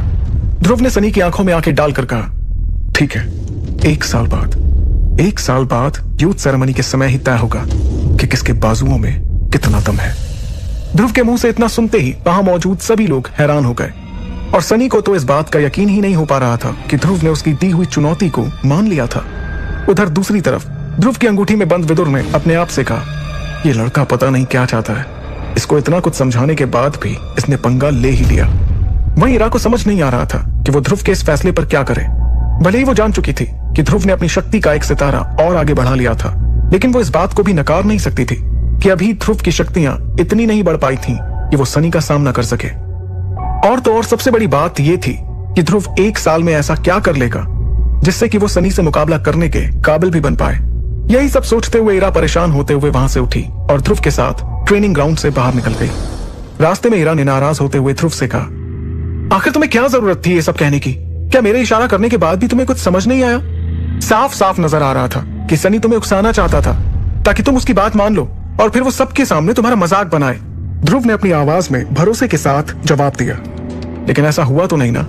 और शायद तुमने इस बात पर गौर नहीं किया कि जब मैंने सनी की चुनौती को मान लिया तो उसके चेहरे का रंग कैसे उड़ गया था और वहां मौजूद लोगों की आंखों में भी मैंने अपने लिए उस भरोसे को देखा जो मुझे 3 साल पहले उन सब की आंखों में नजर आता था। इरा ने दोबारा अपनी उसी नाराजगी को जाहिर करते हुए कहा, ध्रुव, ये सब सुनने में बड़ा अच्छा लगता है, लेकिन मुझे एक बात बताओ कि क्या तुम्हारे पास कोई जादू है जिससे तुम उसकी चुनौती को टक्कर दे पाओगे? इरा की इस बात पर ध्रुव को वो पल अपनी नजरों के सामने नजर आने लगे जब थोड़ी देर पहले इरा सनी को मुकाबले में टक्कर दे रही थी। इरा को इस तरह से सनी का सामना करते हुए देखकर ध्रुव को भी एक पल के लिए ऐसा ही लग रहा था कि कहीं इरा के पास कोई जादुई शक्तियां तो नहीं। अगले ही पल ध्रुव ने इरा से पूछा, वैसे तुम्हारी शक्तियों का राज क्या है? क्या तुम्हारे पास मार्कस के लोगों से अलग शक्तियां हैं? क्योंकि जिस तरह से तुम सनी का मुकाबले में सामना कर रही थी उसे देखकर तो मुझे बिल्कुल भी तुम आम लड़कियों जैसी नहीं लगी। ध्रुव की इस बात पर इरा थोड़ा सा हड़बड़ाने लगी। उसे हड़बड़ाते हुए देखकर ध्रुव को ऐसा लगा जैसे कि उसकी कही हुई बातों में शायद कोई ना कोई सच्चाई जरूर छुपी हुई थी। तभी इरा ने अपनी उस हड़बड़ाहट को छुपाते हुए कहा, ध्रुव, बात को पलटाने की कोशिश मत करो। अब ये सोचो कि आखिर तुम उस सनी का मुकाबला करोगे कैसे? ध्रुव ने इरा को सीधा जवाब नहीं दिया। ये बात करते करते दोनों शौर्य महल पहुंच चुके थे। इरा अपने कमरे में चली गई और ध्रुव इरा के बारे में सोचते हुए महल के सबसे ऊपर बने अपने कमरे में आ गया। थोड़ी देर बाद अपने बेड पर बैठकर पानी पीते हुए उसने अपने आप से कहा, पता नहीं क्यों लेकिन इरा मुझे कभी कभी बहुत ही अजीब लगती है। तभी उसकी अंगूठी में से एक आवाज गूंजी, तुम बिल्कुल सही समझ रहे हो, वैसे भी इरा का तुम्हारे परिवार में शामिल होना किसी कुत्ती से कम नहीं है, और तो और उसका अतीत भी कोई नॉर्मल नहीं लगता है। तभी ध्रुव की अंगूठी में से तेज सफेद रोशनी बाहर निकली और उस रोशनी के साथ विदुर ध्रुव को एक झटका देकर उस अंगूठी से बाहर निकला। बाहर निकलते ही वो उसके इर्द गिर्द घूमने लगा। इस झटके से ध्रुव ने नाराजगी के साथ थोड़ा तेज आवाज में कहा, आचार्य, हर बार इस तरह से बाहर आना जरूरी है क्या? तब विदुर ने हंसते हुए जवाब दिया, क्या तुम बात बात पर इतना नाराज हो जाते हो? मुझे धमाके के साथ आना पसंद है, इसलिए मैं हमेशा इसी तरह से आऊंगा। तुम अगली बार थोड़ा होशियार हो जाना। अगले ही पल ध्रुव ने अपनी नाराजगी को भुलाते हुए पूछा, क्या आपको इरा के अतीत के बारे में कुछ पता है? ध्रुव की इस बात पर विदुर ने मुस्कुराते हुए कहा, हाँ शायद, मैं उसके बारे में थोड़ा बहुत जानता हूँ। इतना कहते ही विदुर ने ध्रुव के चेहरे पर इरा के बारे में सब कुछ जान लेने की इच्छा को समझ लिया और उसने ध्रुव से कहा, इरा के बारे में अभी तुम्हारे लिए जानना जरूरी नहीं है, वक्त आने पर तुम्हें खुद ब खुद सब कुछ पता चल जाएगा। फिलहाल मैं तुम्हें इरा के बारे में सिर्फ इतना बता सकता हूँ कि वो बहुत ही ताकतवर परिवार से संबंध रखती है। ध्रुव को इस बात का एहसास हो गया कि उसके आचार्य उसे इरा के बारे में और कोई नई बात नहीं बताने वाले। उसने अपने चेहरे से नाराजगी जाहिर करते हुए अजीब सा चेहरा बना लिया और अपनी अलमारी को खोलकर अमृत धारा के जार को देखने लगा। तब विदुर ने उसे तुरंत कहा, उस जार से दूरी बनाए रखो, तुम्हारी शक्तियों को अगले सितारे तक पहुंचाने में अभी हमें उसकी जरूरत पड़ेगी। इतना सुनते ही ध्रुव ने एक झटके के साथ उस अलमारी को बंद कर दिया और वापस बिस्तर पर आकर बैठ गया। इस बार विदुर ने नाराजगी जाहिर करते हुए कहा, तुम्हें मैंने इतना समझाया फिर भी तुमने आखिरकार उस सनी से पंगा ले ही लिया। ध्रुव ने विदुर को कुछ पल के लिए घूर कर देखा और फिर चिड़चिड़ाहट के साथ कहा, मैं तो सिर्फ उस मुकाबले से कुछ सीखना चाहता था, इसलिए वहां गया था। पंगा उसी ने लिया, अब उसने चैलेंज दे ही दिया तो आप मुझे कुछ ना कुछ तो सिखाएंगे ना। अभी मेरे पास सिर्फ वैक्यूम हैंड तकनीक है बस। विदुर ने तुरंत ही ध्रुव की बातों को समझते हुए कहा, ओह, तो तुम मुझसे जल्द से जल्द सब कुछ सीखना चाहते हो? ध्रुव ने मायूस होते हुए कहा, हाँ, और मुझे हर तकनीक के हाई लेवल को सीखना है। ध्रुव को उदास होते देखकर विदुर ने हंसते हुए कहा, ठीक है, तुम जरूर सीखोगे, आखिर तुम मेरे चेले हो। हालांकि फिलहाल तुम्हारी हालत बहुत ही खराब है, लेकिन तुम फिक्र मत करो, हमेशा तुम्हारी हालत इस तरह की बिल्कुल भी नहीं रहेगी। मैं तुम्हें मार्कस की सभी शक्तियां सिखाऊंगा। ये सुनकर ध्रुव बड़ा ही खुश हुआ और वो काफी उत्सुक नजर आ रहा था कि आखिर उसके गुरु विदुर उसे कौन कौन सी शक्तियां सिखाएंगे। विदुर ने अपनी बात को आगे बढ़ाते हुए कहा, भले ही तुम्हारे पास अभी ज्यादा तकनीक ना हो, लेकिन मैं तुम्हें एक तकनीक के बारे में बताऊंगा जो कि क्लास 2 की तकनीक है। लेकिन इसे सीखने के लिए तुम्हें पहले अपनी शक्तियों के सितारे को 5वें सितारे पर ले जाना पड़ेगा। क्लास 2 की तकनीक के बारे में सुनकर ध्रुव खुशी से हैरान हो उठा और उसने कहा, क्लास 2 की तकनीक का कौन सा लेवल? ध्रुव की इस उत्सुकता पर विदुर ने बड़े ही इत्मीनान के साथ कहा, मुझे लगता है कि यह क्लास 2 की तकनीक का हाई लेवल है, जिसे मैंने बहुत पहले ही किसी के कहने पर सीख लिया है। ये सुनने के बाद ध्रुव के मुंह से तुरंत ही निकला, क्लास 2 की तकनीक का हाई लेवल? ध्रुव विदुर से क्लास 2 की तकनीक के हाई लेवल को सीखने के लिए बहुत ही बेकरार नजर आ रहा था, क्योंकि क्लास 2 की तकनीक का हाई लेवल बहुत ही कम लोगों ने सीखा हुआ था। लेकिन विदुर के लिए ये सिर्फ एक मामूली सी शक्ति थी। तभी ध्रुव को आदेश देते हुए विदुर ने अपनी उंगली उठाई और ध्रुव के सिर को हल्के से थपथपाते हुए कहा, मैंने बोला ना कि मैं तुम्हें ये सिखाऊंगा, चलो अपनी आंखें बंद करो और ध्यान केंद्रित करो। जैसे ही ध्रुव ने विदुर के कहे अनुसार अपना ध्यान लगाना शुरू किया, थोड़ी ही देर बाद उसके सिर में एक हल्का सा दर्द शुरू हो गया। ध्रुव ने महसूस किया कि उसके दिमाग में बहुत सारी जानकारी आना शुरू हो चुकी थी। ऑक्टेन ब्लास्ट, क्लास 2 की तकनीक का हाई लेवल, करीबी मुकाबला में काम आने वाली शक्ति। इसमें हमलों पर ध्यान देते हुए महारत हासिल की जाती है।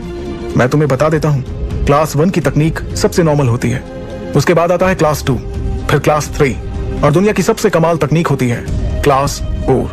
हर तकनीक के 3 लेवल होते हैं, हाई, मीडियम और लो। अभी हम बात कर रहे हैं क्लास 2 की तकनीक ऑक्टेन ब्लास्ट के हाई लेवल की। ऑक्टेन ब्लास्ट के हमलों में 8 अलग अलग ताकतें होती हैं। ये ताकतें इतनी ताकतवर होती हैं कि इसे क्लास 3 की तकनीक के लो लेवल के बराबर माना जाता है। विदुर ध्रुव से ये बातें कह रहे थे और अब ध्रुव धीरे धीरे होश में आते हुए नजर आ रहा था। उसके पूरे शरीर में वो सारी जानकारियां दौड़ रही थीं, जिसे अभी अभी विदुर ने उसके दिमाग में डाला था। ध्रुव ने अपनी आंखें खोली और एक गहरी सांस लेते हुए कहा, मतलब इस तकनीक का हमला क्लास 3 की तकनीक के लो लेवल के बराबर होता है। ये तो काफी सही है। मार्कस पर जब शक्तियों की बात हो और वो भी क्लास 2 की तकनीक और क्लास 3 की तकनीक के बीच की, तो उन दोनों के बीच में एक बहुत बड़ा फर्क था। क्योंकि क्लास 3 की तकनीक मार्कस की दूसरी सबसे शक्तिशाली तकनीक थी और पहली थी क्लास 4। फिर भी क्लास 2 की तकनीक के ऑक्टेन ब्लास्ट के बारे में माना जाता था कि क्लास 3 की तकनीक के लो लेवल को टक्कर दे सकती थी।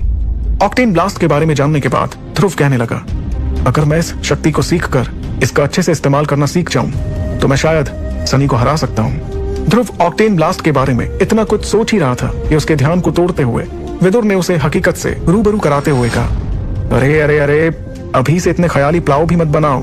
भले ही क्लास 2 की तकनीक सीखने के लिए किसी को अपनी शक्तियों के सितारे को बहुत ज्यादा बढ़ाने की जरूरत ना हो, लेकिन अगर कोई इसका इस्तेमाल करता है तो उसके बाजुओं में ताकत का होना जरूरी है। नहीं तो हो सकता है आप अपने दुश्मन का सामना करने से पहले ही खुद के हाथ पैर तुड़वा लो। विदुर की ये बातें सुनने के बाद ध्रुव एक पल के लिए हताश हो गया, लेकिन अगले ही पल उसने सवाल किया, तो फिर मैं अपने शरीर की ताकत को कैसे आगे तक ले जाऊंगा? ध्रुव का सवाल सुनकर विदुर ने जवाब देते हुए कहा, अगर तुम्हें अपनी ताकत को बढ़ाना है तो तुम्हें अपनी शक्तियों के सितारे को बढ़ाना होगा, और अगर तुम ऐसा कर पाने में असफल हो रहे हो तो फिर तुम्हें किसी की मदद की जरूरत है। इतना कहते हुए विदुर शातिराना ढंग से मुस्कुराने लगे, जिसे देखकर ध्रुव समझ गया कि उसके आचार्य के दिमाग में कुछ ना कुछ तो जरूर चल रहा है।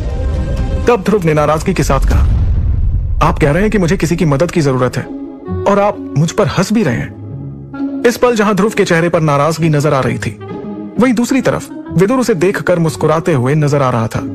हंसते हुए विदुर ने कहा, अपनी ताकत बढ़ाने के लिए जितना ज्यादा मार खाओगे उतना अच्छा होगा। ये कहकर विदुर लगातार हंस रहा था और ध्रुव ये देखकर बड़े गुस्से में नजर आ रहा था। उसे विदुर की इस हरकत का मतलब उस वक्त समझ नहीं आया। अगली सुबह एक पहाड़ी पर ध्रुव की ट्रेनिंग शुरू हुई। इस पहाड़ी को सुबह सुबह की ओस की बूंदों ने ढक कर रखा था। तभी अचानक से किसी के दर्द से तड़पने की आवाज सुनाई दी। पहाड़ी के पीछे एक गुफानुमा जगह पर ध्रुव के दोनों पैर जमीन के अंदर किसी पेड़ की जड़ों के समान गड़े हुए थे। उसके दोनों पैरों की उंगलियां जमीन के अंदर दबी हुई थीं। ध्रुव अपने दोनों दांतों को पीस रहा था। उसके माथे पर पसीने की बूंदें नजर आ रही थीं। उसके पूरे शरीर पर एक भी कपड़ा मौजूद नहीं था। उसने सिर्फ एक छोटी पैंट पहनी हुई थी। उसकी पीठ पर कुछ निशान नजर आ रहे थे, जिन्हें देखकर ऐसा लग रहा था जैसे कि किसी ने उसे बहुत बुरी तरह से मारा हो। ध्रुव के ठीक पीछे एक बड़े से पत्थर पर ध्यान मुद्रा में विदुर बैठे हुए थे। विदुर के चेहरे पर एक बहुत गंभीर भाव नजर आ रहा था, क्योंकि वो जानते थे कि ध्रुव किस दर्द को सहन करने की कोशिश कर रहा था। तभी विदुर ने अपनी हथेली को धीरे से ऊपर की ओर उठाया, और जैसे ही विदुर ने ऐसा किया तो ध्रुव के चारों तरफ कुछ सख्त से दिखने वाली गेंद नजर आने लगी। ऐसा लग रहा था जैसे वो गेंदें लोहे की थीं। विदुर ने जैसे ही इशारा किया, वो गेंदें ध्रुव के शरीर पर वार करने लगी। इससे ध्रुव को बड़ी चोटें लग रही थीं और उसके मुंह से चीख निकल रही थी। ध्रुव के होंठ इस मार की वजह से कांपते हुए नजर आ रहे थे। वो इस दर्द को सहते हुए अपने दांतों के भीतर से सांस लेने की कोशिश कर रहा था। उसका कंधा सुन्न हो चुका था और तेज दर्द की लहर ने उसके दिल में जगह बना ली। तेज दर्द को सहन करते हुए उसने महसूस किया कि उसके पैर पूरी तरह से नर्म पड़ चुके थे और उसका संतुलन अब पूरी तरह से खत्म हो गया था। इस दर्द को सहन करने के कुछ देर बाद अब उसका शरीर फिर से धीरे धीरे सामान्य होता चला जा रहा था। जब उसके कंधे का दर्द धीरे धीरे दूर हो गया, ध्रुव का चेहरा ठीक होते जा रहा था और उसने खुद पर गुस्से में चिल्लाया, एक बार फिर से आचार्य। ध्रुव को देखते हुए विदुर के मुरझाए हुए चेहरे पर एक मुस्कान दिखाई दी। उन्होंने धीरे से अपने सिर को हिलाया और एक बार फिर से अपने हाथों से इशारा किया। उनके इशारे से वो सख्त गेंदें ध्रुव के शरीर पर बरसने लगी। पहाड़ी की इस छोटी सी खुफिया जगह पर ध्रुव के मुंह से निकलती हुई दर्द से तड़पने की चीखें सुनाई दे रही थी। विदुर के हमले ध्रुव के शरीर की सहन शक्ति को बढ़ा रहे थे। हमलों ने ध्रुव के शरीर को बहुत नुकसान पहुंचाया, लेकिन ध्रुव ने इस दर्द को सहन कर लिया था। सब कुछ सहन करने के बाद ध्रुव लड़खड़ाता हुआ विदुर के नजदीक जा पहुंचा और जमीन पर गिरने के बाद उसके मुंह से एक धीमी सी आवाज निकली, आचार्य, अब क्या कहेंगे आप मेरी ताकत के बारे में? आगे की कहानी जानने के लिए सुनते रहिए सुपर योद्धा। विदुर भले ही खुलकर ध्रुव की तारीफ नहीं कर रहे थे, लेकिन उन्होंने मन ही मन ध्रुव की तारीफ करते हुए खुद से कहा, तुम वाकई में अच्छा प्रदर्शन कर रहे हो ध्रुव। आज की ट्रेनिंग की शुरुआत में मैंने सोचा था कि तुम सिर्फ 70 हमलों को ही सहन कर पाओगे, लेकिन तुमने मेरी उम्मीद से बढ़कर अपने बदन पर 80 हमलों को सहन किया। जमीन पर अधमरी हालत में पड़े ध्रुव को देखते हुए विदुर ने उससे आगे कहा, तुम्हारा आज का प्रदर्शन पिछले कई दिनों के प्रदर्शन से बेहतर था। अपने आचार्य विदुर के मुंह से इतना सुनने के बाद ध्रुव ने एक गहरी सांस ली और जमीन पर जा गिरा। कुछ देर बाद जब उसके शरीर में अपने पैरों पर खड़े होने की हिम्मत आई तो उसने अपनी आंखें खोली। उसने ट्रेनिंग वाले अपने कपड़े उतारकर पास की चट्टान पर रख दिए। और दोबारा उन्हीं कपड़ों को पहनने लगा जिसमें वो आया था। कपड़े पहनते वक्त जब जब उसके कपड़े मार वाली जगह को छूते, उसके मुंह से दर्द से कराने की आवाज निकलती और वो तड़प उठता। इधर विदुर अपने आप को एक सफेद रंग की रोशनी के रूप में गायब करते हुए ध्रुव की अंगूठी में चला गया। जाने से पहले विदुर ने ध्रुव से एक बात कही जो कि ट्रेनिंग के दौरान कई बार वो कह चुका था। अब जल्दी घर जाओ और जाकर अमृत धारा में अपने आप को डुबा दो, ताकि तुम्हारे शरीर पर लगे हुए सारे घाव भर जाएं और तुम फिर से साधारण नजर आने लगो। अपने गुरुदेव विदुर की बात पर ध्रुव ने हाँ के इशारे में अपना सिर हिलाया और कपड़े पहनने के बाद उस पहाड़ी वाले जंगल के रास्ते से होते हुए शौर्य महल की ओर निकल गया। शौर्य महल पहुंचते ही वो सीधे अपने कमरे में गया। दरवाजा बंद करने के बाद उसने अपने कपड़े उतारे और सीधे अमृत धारा वाले पानी के टब में नहाने के लिए चला गया और अमृत धारा का आनंद लेने लगा। उस टब में नहाने से उसके शरीर पर लगे घाव ठीक हो रहे थे। कुछ देर के बाद उसने अपने शरीर को पूरी तरह से टब में छोड़ दिया। इस दर्दनाक ट्रेनिंग सेशन को सहन करने के बाद ध्रुव अपने शरीर और दिमाग दोनों से पूरी तरह से थक चुका था। इस थकावट की वजह से कुछ ही देर में उसे टब में ही नींद आ गई। जब ध्रुव गहरी नींद में सो रहा था तब अमृत धारा अपना असर दिखा रही थी। वो ध्रुव के शरीर की उन सभी मांसपेशियों को मजबूती दे रही थी जो उस कठिन और दर्दनाक ट्रेनिंग के दौरान कमजोर हो गई थी। जब ध्रुव की नींद खुली तो उसके कमरे में सूरज की किरणें दस्तक दे चुकी थी और अब वो 23 किरणें सीधे ध्रुव के कमरे की खिड़की से होते हुए उसके चेहरे पर आ रही थी। जैसे ही ध्रुव ने अपनी आंखों को खोलने के बाद अमृत धारा से भरे टब से उठने की कोशिश की, उसके शरीर की मांसपेशियां कड़कड़ाने लगी, जिसे महसूस करते हुए उसने अपने आप से कहा, बस इस पल के लिए ही तो मैं ट्रेनिंग के समय इतनी मेहनत करता हूँ, ताकि मेरे शरीर में और जान आ पाए। इतना कहते हुए जैसे ही ध्रुव अमृत धारा से भरे हुए उस टब से बाहर निकला तो उसने देखा कि टब में अमृत धारा वाले हरे रंग के पानी ने अपना रंग बदल दिया। अब उसमें हरे रंग के पानी की जगह पूरी तरह साफ पानी दिखाई दे रहा था। उस पानी को देखकर ध्रुव ने खुद से कहा, मुझे अमृत धारा का और इंतजाम करने के बारे में भी ध्यान रखना जरूरी है। ये सोचते हुए कुछ ही देर में ध्रुव आईने के सामने जाकर खड़ा हो गया। उसे अपने अंदर एक अलग ही शक्ति महसूस हो रही थी। ध्रुव ने अपने आप को आईने में देखकर खुश होते हुए खुद से कहा, अब आखिरकार मैं शक्ति के 5वें सितारे पर हूँ, अब मैं नहीं रुकूंगा। आधे महीने में शक्ति का 4था सितारा और फिर अगले 1.5 महीने में शक्ति के 5वें सितारे को पाना पहले वाले ध्रुव के लिए नामुमकिन था। जिस तरह से ध्रुव अपनी शक्ति को बढ़ाने के लिए कड़ी मेहनत कर रहा था, उसे देखकर ऐसा लग रहा था कि अगले साल तक उसके लिए अपनी शक्ति को 7वें सितारे पर ले जाना कोई ज्यादा मुश्किल का काम नहीं होगा।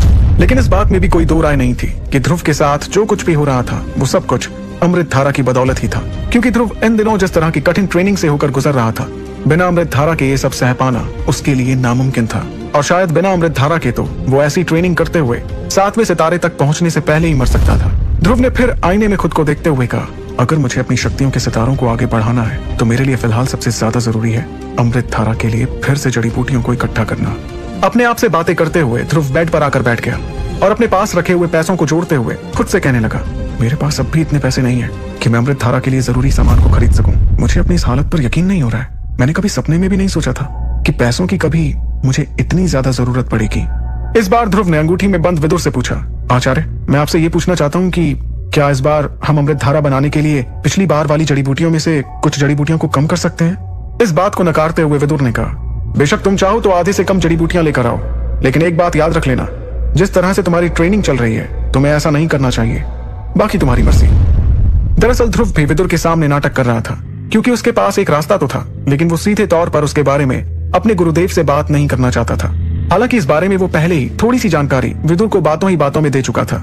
इस बार मौका पाते ही विदुर सीधे अपनी बात पर आ गया और कहने लगा, आचार्य, क्या आपको याद है कुछ दिनों पहले जब हम इरा और सनी के मुकाबले की प्रैक्टिस देख रहे थे, तब मैंने आपको बताया था कि अमृत धारा के लिए पैसों के इंतजाम के बारे में मैंने कुछ सोचा है। ध्रुव की इस बात पर विदुर पलक झपकते ही अंगूठी से बाहर आ गया और उसके सामने आकर कहने लगा, हाँ, मुझे सब कुछ याद है।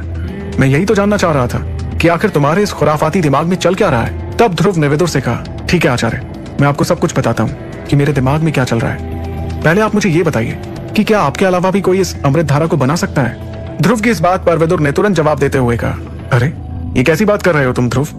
मार्कस पर कई तरह की जड़ी बूटियां हैं और उनको सही मात्रा में मिलाने से ही कोई इस तरह की अमृत धारा बना सकता है। अगर ये मात्रा कम या ज्यादा हो जाए तो ना जाने क्या से क्या बन सकता है और उसका तुम्हारे शरीर पर कोई जोखिम भरा असर भी हो सकता है, जो तुम्हें शायद अभी नहीं लेकिन बाद में पता चलेगा। विदुर इन बातों के बारे में बता ही रहा था कि तभी ध्रुव ने उन्हें बीच में ही टोकते हुए कहा, आचार्य, मुझे ये पता है कि जड़ी बूटियों को गलत तरीके से मिलाने से नुकसान हो सकता है। मैं बस ये जानना चाहता हूँ कि क्या आपके अलावा भी कोई है जो इस अमृत धारा को बना सकता है? इस बार विदुर ने थोड़ा मुंह बनाते हुए कहा, हाँ, हो भी सकता है। विदुर के इतना कहते ही ध्रुव किसी सोच में पड़ गया। अगले ही पल विदुर ने आगे कहा, लेकिन मुझे नहीं लगता कि इस पूरे वुहान साम्राज्य में मेरे अलावा कोई और भी होगा जो इतनी बढ़िया अमृत धारा बना सके। इस बात को कहते समय विदुर की आंखों में गर्व झलक रहा था। विदुर की बात सुनकर ध्रुव ने खुश होते हुए कहा, आचार्य आप तो कमाल हो, मुझे आपसे यही उम्मीद थी।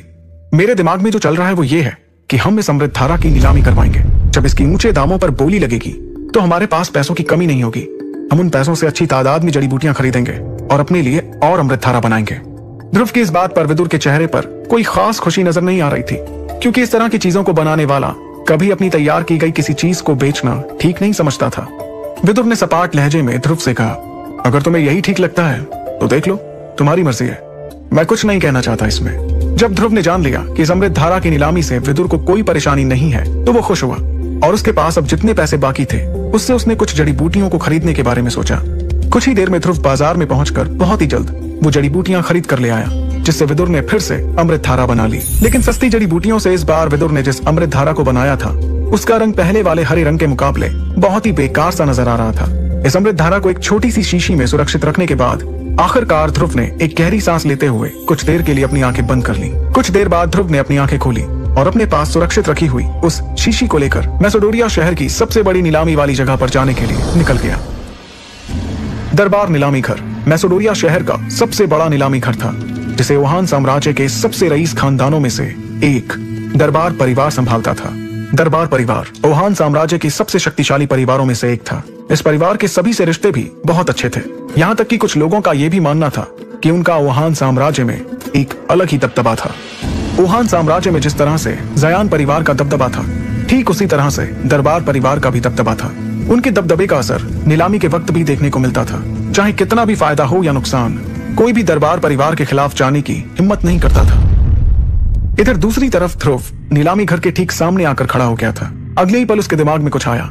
वो पास वाली गली से अंदर गया और वहां से अपने मुंह पर एक काले रंग का नकाब डालकर निकला। इस नकाब के साथ साथ ध्रुव ने अपना पूरा का पूरा हुलिया ही बदल लिया था। उसने सिर से पैर तक काले रंग के कपड़े पहन लिए थे, जिससे अब वो पहले से थोड़ा तगड़ा भी नजर आ रहा था।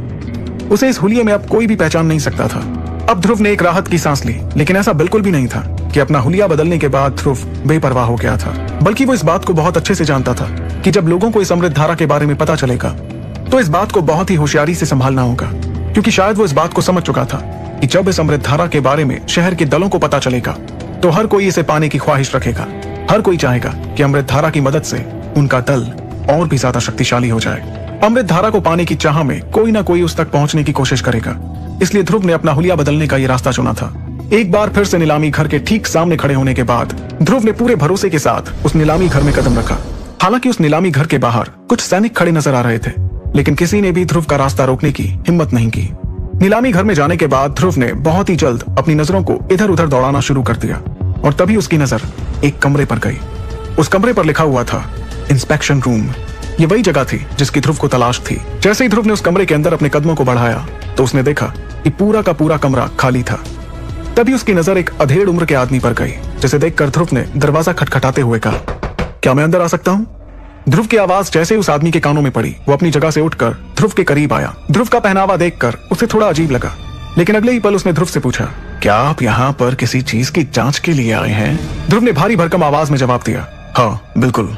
दरअसल ये भारी आवाज ध्रुव की नहीं बल्कि उसकी अंगूठी में बंद विदुर की थी। इसके बाद ध्रुव कमरे के अंदर चला आया और उसने उस आदमी के सामने अमृत धारा की शीशी निकाल कर रख दी। उस आदमी ने अमृत धारा की शीशी को उठाया और उसे गौर से देखते हुए सूंघने लगा।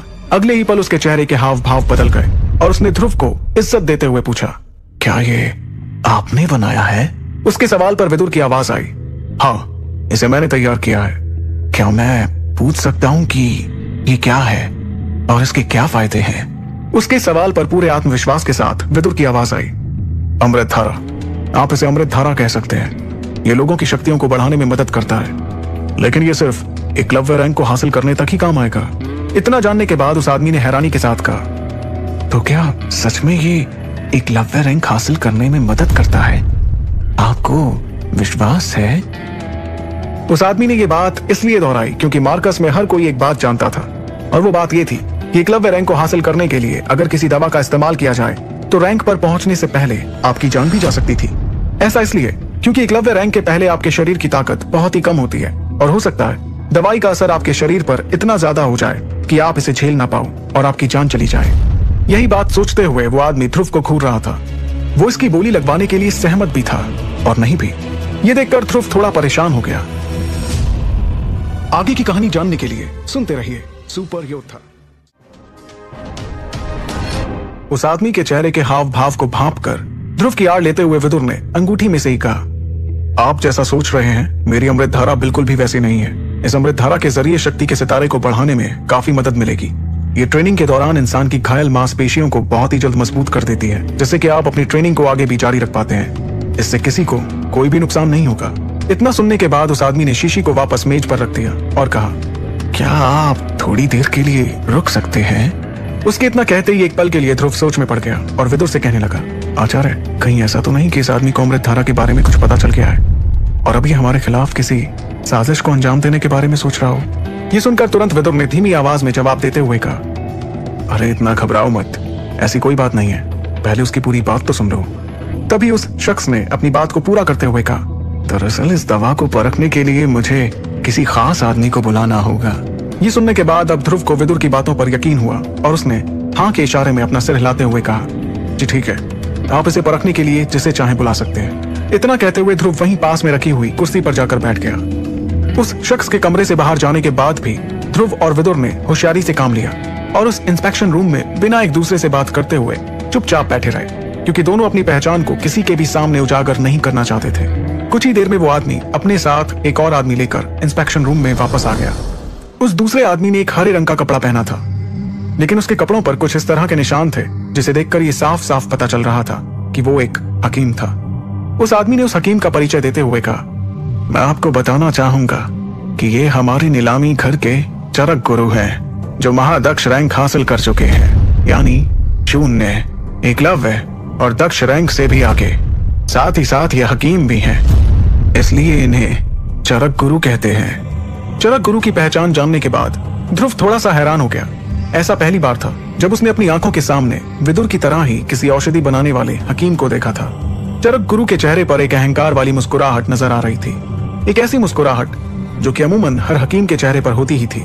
जिस वक्त ध्रुव चरक गुरु को गौर से देख रहा था, उसी समय चरक गुरु भी ध्रुव को समझने की कोशिश में लगा हुआ था। मार्कस पर हकीम शक्तिशाली तो थे ही, साथ ही साथ वो तरह तरह की औषधि बनाने में माहिर हुआ करते थे, इसलिए उनकी सभी इज्जत करते थे। चरक गुरु ने ध्रुव की उस शीशी को उठाया और उसे ध्यान से देखने लगा। उसने उस शीशी के ढक्कन को खोला और उसकी खुशबू को सूंघकर कुछ समझने की कोशिश की। अगले ही पल उसने शीशी की कुछ बूंदों को एक कांच की ट्यूब में डालकर उसमें एक पाउडर मिलाया, जिससे उसका रंग बदलकर और गहरा हरा हो गया। उस अमृत धारा की सिर्फ 2 बूंदों को परखने के बाद ही चरक गुरु के चेहरे का रंग उड़ गया था। अब उसकी नजरों में ध्रुव की अहमियत बढ़ गई थी। चरक गुरु ने उस आदमी के पास जाकर उससे कहा, यह अमृत धारा बढ़िया है, इन्होंने जो भी इसके बारे में बताया सब सच है। चरक गुरु से इतना जानने के बाद उस आदमी के चेहरे पर एक राहत नजर आई। उसने गहरी सांस ली और ध्रुव के पास आकर बोला, क्या आप इस अमृत धारा की नीलामी के बारे में सोच रहे हैं? उस आदमी के इतना कहते ही ध्रुव ने बिना देर किए तुरंत जवाब दिया, हाँ, आपने बिल्कुल ठीक कहा, मैं इसकी नीलामी के बारे में ही सोच रहा था। क्या आप इसकी नीलामी जल्द से जल्द करा सकते हैं? ध्रुव की इस उत्सुकता को देखते हुए उस आदमी ने तुरंत ध्रुव के हाथों में एक काला कार्ड थमाते हुए कहा, हाँ जरूर, क्यों नहीं, आप इस कार्ड को अपने पास रख लीजिए और उस हॉल की ओर चले जाइए। इस वक्त हॉल में नीलामी चल ही रही है। अगर सब कुछ ठीक रहा तो आपकी इस अमृत धारा को भी वहां पर कोई ना कोई खरीदार जरूर मिल जाएगा। उसके इतना कहते ही ध्रुव ने हाँ के इशारे में अपना सिर हिलाया और जरा भी देर ना करते हुए उस काले रंग के कार्ड को लेकर हॉल की ओर अपने कदमों को बढ़ाने लगा। ध्रुव के इंस्पेक्शन रूम से निकलने के तुरंत बाद वो आदमी चरक गुरु के पास गया और धीरे से उससे पूछने लगा, चरक गुरु, क्या सही में वो आपको कोई हकीम नजर आता है? उनकी बात पर चरक गुरु ने तुरंत जवाब दिया, हाँ, वो सही में एक हकीम है। उसकी आवाज में जो भरोसा नजर आ रहा था, उससे मुझे साफ लग रहा है कि वो झूठ नहीं बोल रहा था। इतना कहने के बाद चरक गुरु ने कुछ सोचते हुए आगे कहा, लेकिन मुझे ये समझ नहीं आ रहा है कि वो आखिर आया कहां से है, क्योंकि जहां तक मुझे मालूम है मेसुडूरिया शहर में ऐसा तो कोई हकीम है ही नहीं जो कि एकलव्य रैंक को हासिल करने के लिए अमृत धारा को बना सके। चरक गुरु की इस बात पर उस शख्स ने तुरंत सवाल करते हुए कहा, अगर आप कहें तो मैं उसके बारे में कुछ पता लगाने की कोशिश करूं।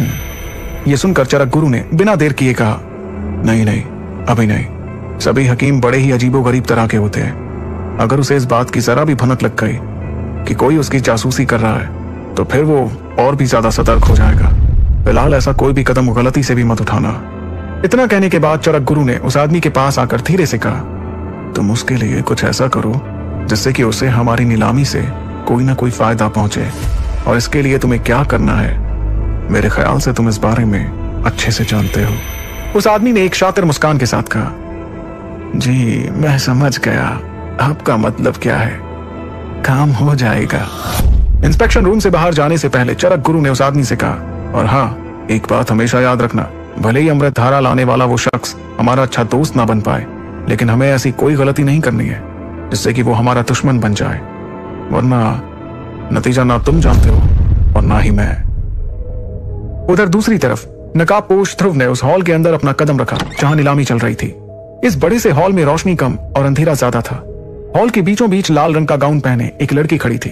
उस लड़की के ठीक ऊपर रोशनी का एक गोल घेरा पड़ रहा था और पूरे हॉल में सिर्फ उस लड़की पर ही रोशनी थी। उस लड़की के वहां पर खड़े होते ही लोगों की तालियों की गड़गड़ाहट से पूरा हॉल गूंज रहा था। इस माहौल को देखकर ध्रुव भी हैरान रह गया।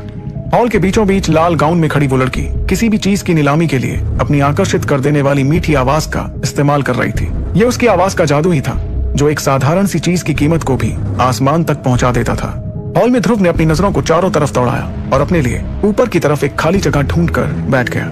इस जगह पर बैठकर ध्रुव अब उस लड़की को अच्छे से देख पा रहा था। वहां बैठने के थोड़ी देर बाद आसपास से आती आवाजों को सुनकर उसे इस बात का अंदाजा लग गया कि नीलामी में आए आधे से ज्यादा लोग सिर्फ उस लड़की को देखने के लिए ही वहां पर आए हुए थे। ये लड़की दरबार महल की हर नीलामी को संभालने वाली सायरा दरबार थी। मैसेडोरिया शहर में सायरा की खूबसूरती के चर्चे चारों तरफ फैले हुए थे। उसका गोरा रंग, पतली गर्दन और तीखे नयन नक्श से किसी की नजर नहीं हटती थी और वो जो कुछ भी पहनती उसमें वो किसी भी अप्सरा से कम नहीं लगती थी। हॉल के बीचों बीच खड़ी सायरा को देखने के बाद ध्रुव ने हॉल में बैठे सभी लोगों की तरफ नजरें घुमाना शुरू किया। तभी उसकी नजर एक ऐसे शख्स पर पड़ी जिसे देखकर वो पूरी तरह से हैरान हो गया और उसके मुंह से निकला, बाबा यहाँ पर? अपने पिता अरेंद्र को वहां देखने के बाद कुछ वक्त के लिए उसकी नजरें उन पर ही ठहर गईं और उसने मन ही मन में कहा, क्या बाबा को भी इस लड़की में कोई दिलचस्पी है जो वो यहाँ पर आए हुए हैं? लेकिन अपने पिता को लगातार हैरानी से देखने के बाद अगले ही पल उसे इस बात का एहसास हुआ कि वो उनके बारे में गलत सोच रहा था, क्योंकि अरेंद्र की नजर सायरा पर नहीं बल्कि नीलामी के लिए आने वाली किसी चीज का इंतजार कर रही थी। ध्रुव ने अपने पिता की तरफ देखते हुए अपने आप से कहा, आखिर बाबा इस नीलामी में क्या लेने आए हुए हैं? थोड़ी देर में ध्रुव की नजरें उसी मैसेडोरिया शहर के दो दूसरे दल, आमिश दल और लश्कार दल के लीडर्स पर गई। उन सभी को वहां पर देखने के बाद ध्रुव ने कुछ सोचते हुए खुद से कहा, आखिर इस हॉल में ऐसी कौन सी चीज की नीलामी होने वाली है जिसके लिए इन सभी दलों के लीडर्स को नीलामी में आना पड़ा? हो ना हो कोई खास बात तो जरूर है जो ये तीनों एक साथ यहाँ पर दिखाई दे रहे हैं। उन्हें देखने के बाद एक बार फिर से ध्रुव की नजर सायरा पर गई और उसने इस बार उसे देखते हुए मन ही मन में कहा, मुझे तो लगता है कि इस लड़की की खूबसूरती और आवाज का जादू ही कुछ ऐसा होगा जिससे हर कोई इसकी ओर खिंचा चला आता होगा। नीलामी के वक्त जब बोली लगाने वाले लोगों को ये देखती होगी तो उस समय यहाँ का माहौल कुछ और ही हो जाता होगा। ध्रुव सायरा के बारे में मन ही मन ये सब कुछ सोच ही रहा था कि उसने देखा कि सायरा ने अपने दोनों हाथों को मिलाते हुए 2 बार ताली बजाई। उसका ये इशारा मिलते ही वहां रखी एक मेज पर रखे लाल रंग के कपड़े पर सफेद रंग की रोशनी पड़ी। उस लाल रंग के कपड़े के नीचे कुछ रखा हुआ था। अगले ही पल सायरा की मीठी आवाज उस हॉल में गूंजी, ये आप सभी के लिए है। आज नीलामी घर में एक अनमोल चीज नीलामी के लिए आई है। मैं उम्मीद करती हूँ कि यहाँ बैठे सभी लोगों को ये चीज बहुत ही दिलचस्प लगेगी और आज उसकी बोली बहुत ऊंचाई तक पहुंचेगी। सायरा के अगले ही इशारे पर एक लड़की उस मेज के पास पहुंची और उस चीज को ढके हुए लाल रंग के कपड़े को हटा दिया, जिससे सबकी नजरों के सामने ध्रुव की लाई हुई अमृत धारा की वो हरे रंग की शीशी दिखाई देने लगी। सायरा ने अपने कदमों को उस शीशी की ओर बढ़ाया और उसे अपने हाथों में उठाने के बाद हॉल में बैठे हुए हर शख्स को वो हरे रंग की अमृत धारा दिखाने लगी। हॉल में बैठे सभी लोगों की नजरें इस वक्त सायरा के हाथ में मौजूद उस अमृत धारा की शीशी पर टिकी हुई थी। सभी लोगों का ध्यान तोड़ते हुए सायरा ने अपनी मीठी आवाज में कहा, अमृत धारा, इस शीशी में आप लोगों को जो हरे रंग के पानी जैसी चीज नजर आ रही है उसे अमृत धारा कहते हैं। यह अमृत धारा एकलव्य रैंक के नीचे के लोगों के लिए बहुत ही फायदेमंद है। एकलव्य रैंक को हासिल करने के लिए जो लोग मेहनत कर रहे हैं उनकी ट्रेनिंग में ये बहुत मदद कर सकती है। अगर यहाँ बैठे लोगों में से कोई अपने बच्चों या पोते पोतियों को जल्द से जल्द एकलव्य बनते हुए देखना चाहता है तो ये उन लोगों के लिए बिल्कुल सही चीज है। सायरा के मुंह से निकलने वाले एक एक शब्द ने उस हॉल में आए हुए सभी लोगों को उसकी बातों पर सोचने के लिए मजबूर कर दिया था। सायरा नीलामी के दौरान जैसे जैसे लोगों को अमृत धारा के बारे में बताई जा रही थी, सभी उसकी बातों में खोते जा रहे थे। लेकिन कुछ लोग ऐसे भी थे जो इस अमृत धारा के बारे में जानना चाहते थे। उन्हीं में से किसी एक ने सायरा से सवाल किया, अमृत धारा तो क्या ये सही में शक्तियों के सितारे को जल्दी जल्दी बढ़ाने में मदद करती है? इस सवाल के जवाब में सायरा ने बड़े ही प्यार से मुस्कुराते हुए कहा, जी हाँ, बिल्कुल सही। इस अमृत धारा की जांच हमारे चरक गुरु ने की है। इसे अपनी शक्तियों को बढ़ाने के लिए इस्तेमाल किया जा सकता है। इसमें किसी को कोई भी परेशानी नहीं होगी। इस बात के लिए मैं आप सभी को भरोसा दिलाती हूँ। सायरा ने जैसे ही अमृत धारा पर भरोसा दिलाने के लिए चरक गुरु का नाम लिया, उसके बाद जिन लोगों को इस पर थोड़ा बहुत शक हो रहा था, अब उन्होंने भी इस बारे में सवाल उठाने बंद कर दिए। यहाँ हर कोई जानता था कि चरक गुरु की जांच की हुई औषधि कभी भी गलत साबित नहीं हो सकती थी। यहाँ तक कि हॉल में मौजूद तीनों दलों के लीडर्स भी चरक गुरु को बहुत मानते थे। अमृत धारा के लिए इस तरह का माहौल देखकर अब कोने में बैठे हुए नकाबपोश ध्रुव ने एक गहरी सांस ली और मन ही मन कहा, ऐसा लग रहा है कि आज अमृत धारा के लिए बहुत बढ़िया बोली जाने वाली है। मन ही मन खुद से इतना कहने के बाद ध्रुव का ध्यान अपने पिता अरेंद्र की ओर गया। उसने अपने पिता के चेहरे को ध्यान से देखने के बाद गौर किया कि वो शायद अमृत धारा में दिलचस्पी ले रहे थे। इधर जैसे ही सायरा ने अमृत धारा से जुड़े सभी सवालों के जवाब दिए, हॉल में से किसी की आवाज गूंजी, 8500 सोने के सिक्के। तुरंत ही किसी और ने भी अगली बोली लगाते हुए कहा, 9000 सोने के सिक्के। अमृत धारा के लिए बोली की कीमत बहुत ही जल्द बढ़ते हुए 13000 सोने के सिक्कों तक पहुंच गई। भले ही इस अमृत धारा को खरीदने के लिए शुरुआत में अरेंद्र के चेहरे पर काफी दिलचस्पी नजर आ रही थी, लेकिन इस वक्त वो सिर्फ बोलियों की कीमतों के थमने का इंतजार करते हुए दिखाई दे रहे थे। आगे की कहानी जानने के लिए सुनते रहिए सुपर योद्धा। हॉल में नीलामी की कीमत धीरे धीरे बढ़ती चली जा रही थी। तभी वहां अचानक से किसी बूढ़े की मगर एक रौबदार आवाज गूंजी, 20,000 सोने के सिक्के। नीलामी की इस बोली को सुनते ही जब हॉल में बैठे सभी लोगों ने उस आवाज की ओर अपनी नजरें घुमाई तो उन्हें वहां एक बूढ़ा आदमी बैठा हुआ दिखाई दिया। उस आदमी की एक आंख पर आधा दूरबीन नुमा चश्मा लगा था। यह आदमी कोई और नहीं बल्कि आमिश दल का प्रमुख अबराल आमिश था। उसकी इस रौबदार आवाज के बाद कुछ देर के लिए नीलामी हॉल में सन्नाटा सा छा गया, क्योंकि वहां मौजूद आधे से ज्यादा लोगों में आमिश दल के बराबर बोली लगाने का दम नहीं था। आमिश दल के प्रमुख अबराल आमिश के इस बोली लगाने पर वहीं मौजूद दूसरे किसी शख्स ने अपनी रौबदार आवाज में उसका मजाक उड़ाते हुए कहा, अरे अबराल, मुझे नहीं मालूम था कि तुम्हें भी इसकी जरूरत है। वैसे तुम्हें नहीं लगता कि इसके लिए तुम्हारी उम्र कुछ ज्यादा हो चुकी है? इतना कहते हुए वो शख्स हंसने लगा। उसकी बात का जवाब देते हुए अबराल ने कहा, अरे लश्कार दल के लीडर ममराज लश्कार, मैं इस अमृत धारा को अपने पोते के लिए भी तो खरीद सकता हूँ। अबराल की इस बात पर ममराज ने अपनी शातिर हंसी के साथ कहा, अच्छा, फिर तो मैं भी अपने पोते के लिए इसे खरीदने के बारे में सोच सकता हूँ। चलो तो फिर देखते हैं कि तुम्हारे पोते की किस्मत में क्या लिखा है। इतना कहने के बाद ममराज ने तेज आवाज में कहा, 22,000 सोने के सिक्के।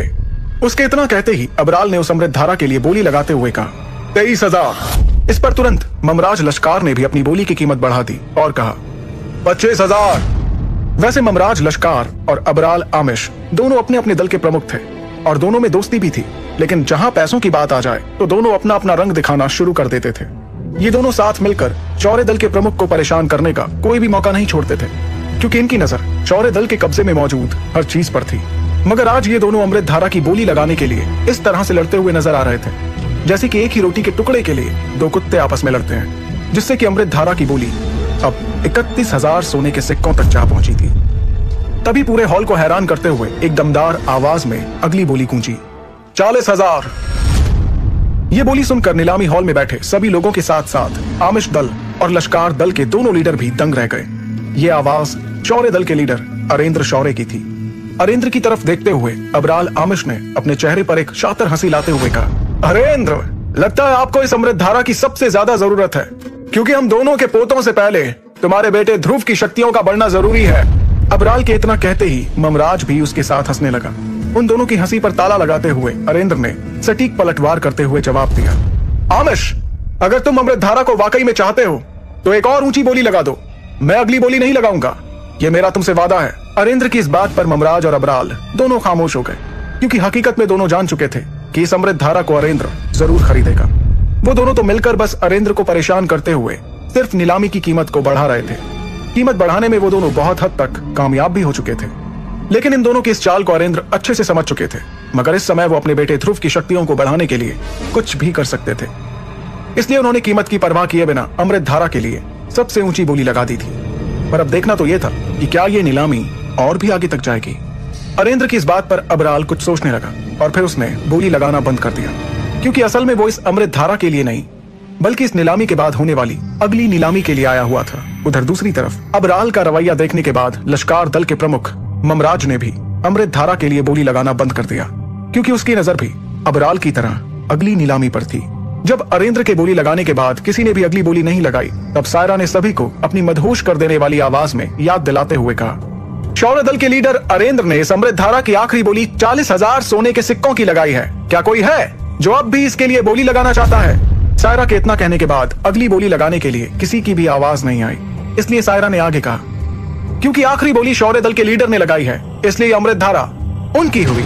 अगले ही पल सायरा ने अपने पास रखे हुए एक लकड़ी के छोटे से हथौड़े को उठाया और उसे मेज पर 2 बार मारते हुए अमृतधारा की बोली को पूरा किया। हॉल में मौजूद सब लोग समझ गए कि अमृतधारा को उसका मालिक मिल चुका था। फिर अचानक पूरा हॉल तालियों की गड़गड़ाहट से गूंज उठा और पूरे हॉल में रोशनी जगमगा उठी।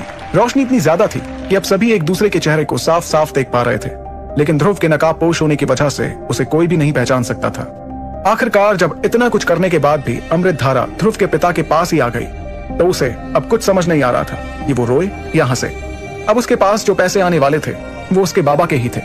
इधर दूसरी तरफ एक बार फिर से सायरा ने हवा में अपना हाथ लहराते हुए कहा, अगली नीलामी के लिए सभी तैयार रहें। सायरा के इतना कहते ही एक बार फिर से नीलामी हॉल में अंधेरा छा गया। इस वक्त रोशनी सिर्फ और सिर्फ सायरा के चेहरे पर पड़ रही थी। दरअसल अब वही आखिरी नीलामी होने वाली थी जिसके लिए आमिश दल और लश्कार दल के लीडरों ने अमृतधारा की बोली को और आगे नहीं बढ़ाया। दोनों को अपने पैसे इस अगली नीलामी पर लगाने थे। सायरा ने अपने हाथ में मौजूद उस अमृतधारा की शीशी को वापस मेज पर रख दिया। उसके बाद एक लकड़ी के कटोरे में रखी हुई हरे रंग की बड़ी सी गोली को हाथ में ले लिया। उस गोली को सबको दिखाते हुए उसने कहा, यह है क्लास 2 की हाई लेवल तकनीक, हरिकेन चांट। जैसे ही लोगों ने सायरा के मुंह से हरिकेन चांट के बारे में सुना, पूरे हॉल में सन्नाटा छा गया। किसी शक्ति के इस्तेमाल की यह तकनीक एक योद्धा के साथ जिंदगी भर रहती थी, और यह भी हो सकता है कि उस योद्धा से ये तकनीक उसकी आने वाली अगली पीढ़ी को भी मिल जाए। अगर किसी के पास केवल गोलियां, कोई शरबत या फिर अमृतधारा ही क्यों ना हो, उसके पास ये सब कुछ होने के बाद भी अगर शक्ति की कोई हाई लेवल टेक्निक नहीं है, तो फिर वो कितनी ही गोलियां क्यों ना खा ले, कितना ही शरबत या अमृतधारा क्यों ना इस्तेमाल कर ले, वो कभी भी ताकतवर नहीं बन पाएगा। इसलिए हर कोई सायरा की बताई हुई तकनीक को पाने की चाह में था, लेकिन अब देखना यह था कि उसकी बोली कहां से शुरू होगी। नीलामी घर में बैठे हुए सभी लोगों का ध्यान उस हरे रंग की गोली पर गया। वो गोली इतनी ज्यादा आकर्षक नजर आ रही थी कि कुछ पल के लिए लोग सायरा को तो भूल ही गए। वहीं हॉल में बैठे अरेंद्र का अब इस बोली में शामिल होना बहुत मुश्किल था, क्योंकि उन्होंने एक बहुत बड़ी रकम अमृतधारा की बोली में लगा दी थी। हो सकता है यही शायद उन दोनों दलों के लीडरों की चाल थी। वहीं ध्रुव ने यह सब जानने के बाद खुद से कहा, इसमें कोई हैरानी की बात नहीं है कि तीनों दलों के प्रमुख इसे हासिल करने के लिए यहाँ आए हैं, क्योंकि क्लास 2 की हाई लेवल तकनीक आम तकनीकों से काफी बेहतर है। हर कोई इसे पाना चाहेगा। अब तो ये देखना है कि इसकी नीलामी किस हद तक जाती है। अपने आप से बात करते हुए ध्रुव ने कहा, एक बात तो आज साफ हो जाएगी, अब जिस किसी के पास भी ये तकनीक जाएगी, उसके पास एकलव्य बनने का एक आसान तरीका होगा, और हो सकता है कि आने वाले दिनों में वो सभी दलों में सबसे शक्तिशाली बनकर सबके सामने उभर कर आए। ध्रुव को इस तरह से परेशान देखकर उसकी अंगूठी में बैठे विदुर ने कहा, आखिर इसमें ऐसी क्या बात है, ये तो सिर्फ क्लास 2 की एक हाई लेवल तकनीक ही है ना। विदुर के लिए ये कोई बड़ी बात नहीं थी, क्योंकि उसके पास तो शक्तियों का खजाना था, लेकिन अपने आचार्य से इस तरह की बात सुनकर ध्रुव के मुंह से सिर्फ इतना निकला, आप इसे सिर्फ एक नॉर्मल टेक्निक कह रहे हैं, आपको लगता है कि इसमें कोई खास बात नहीं।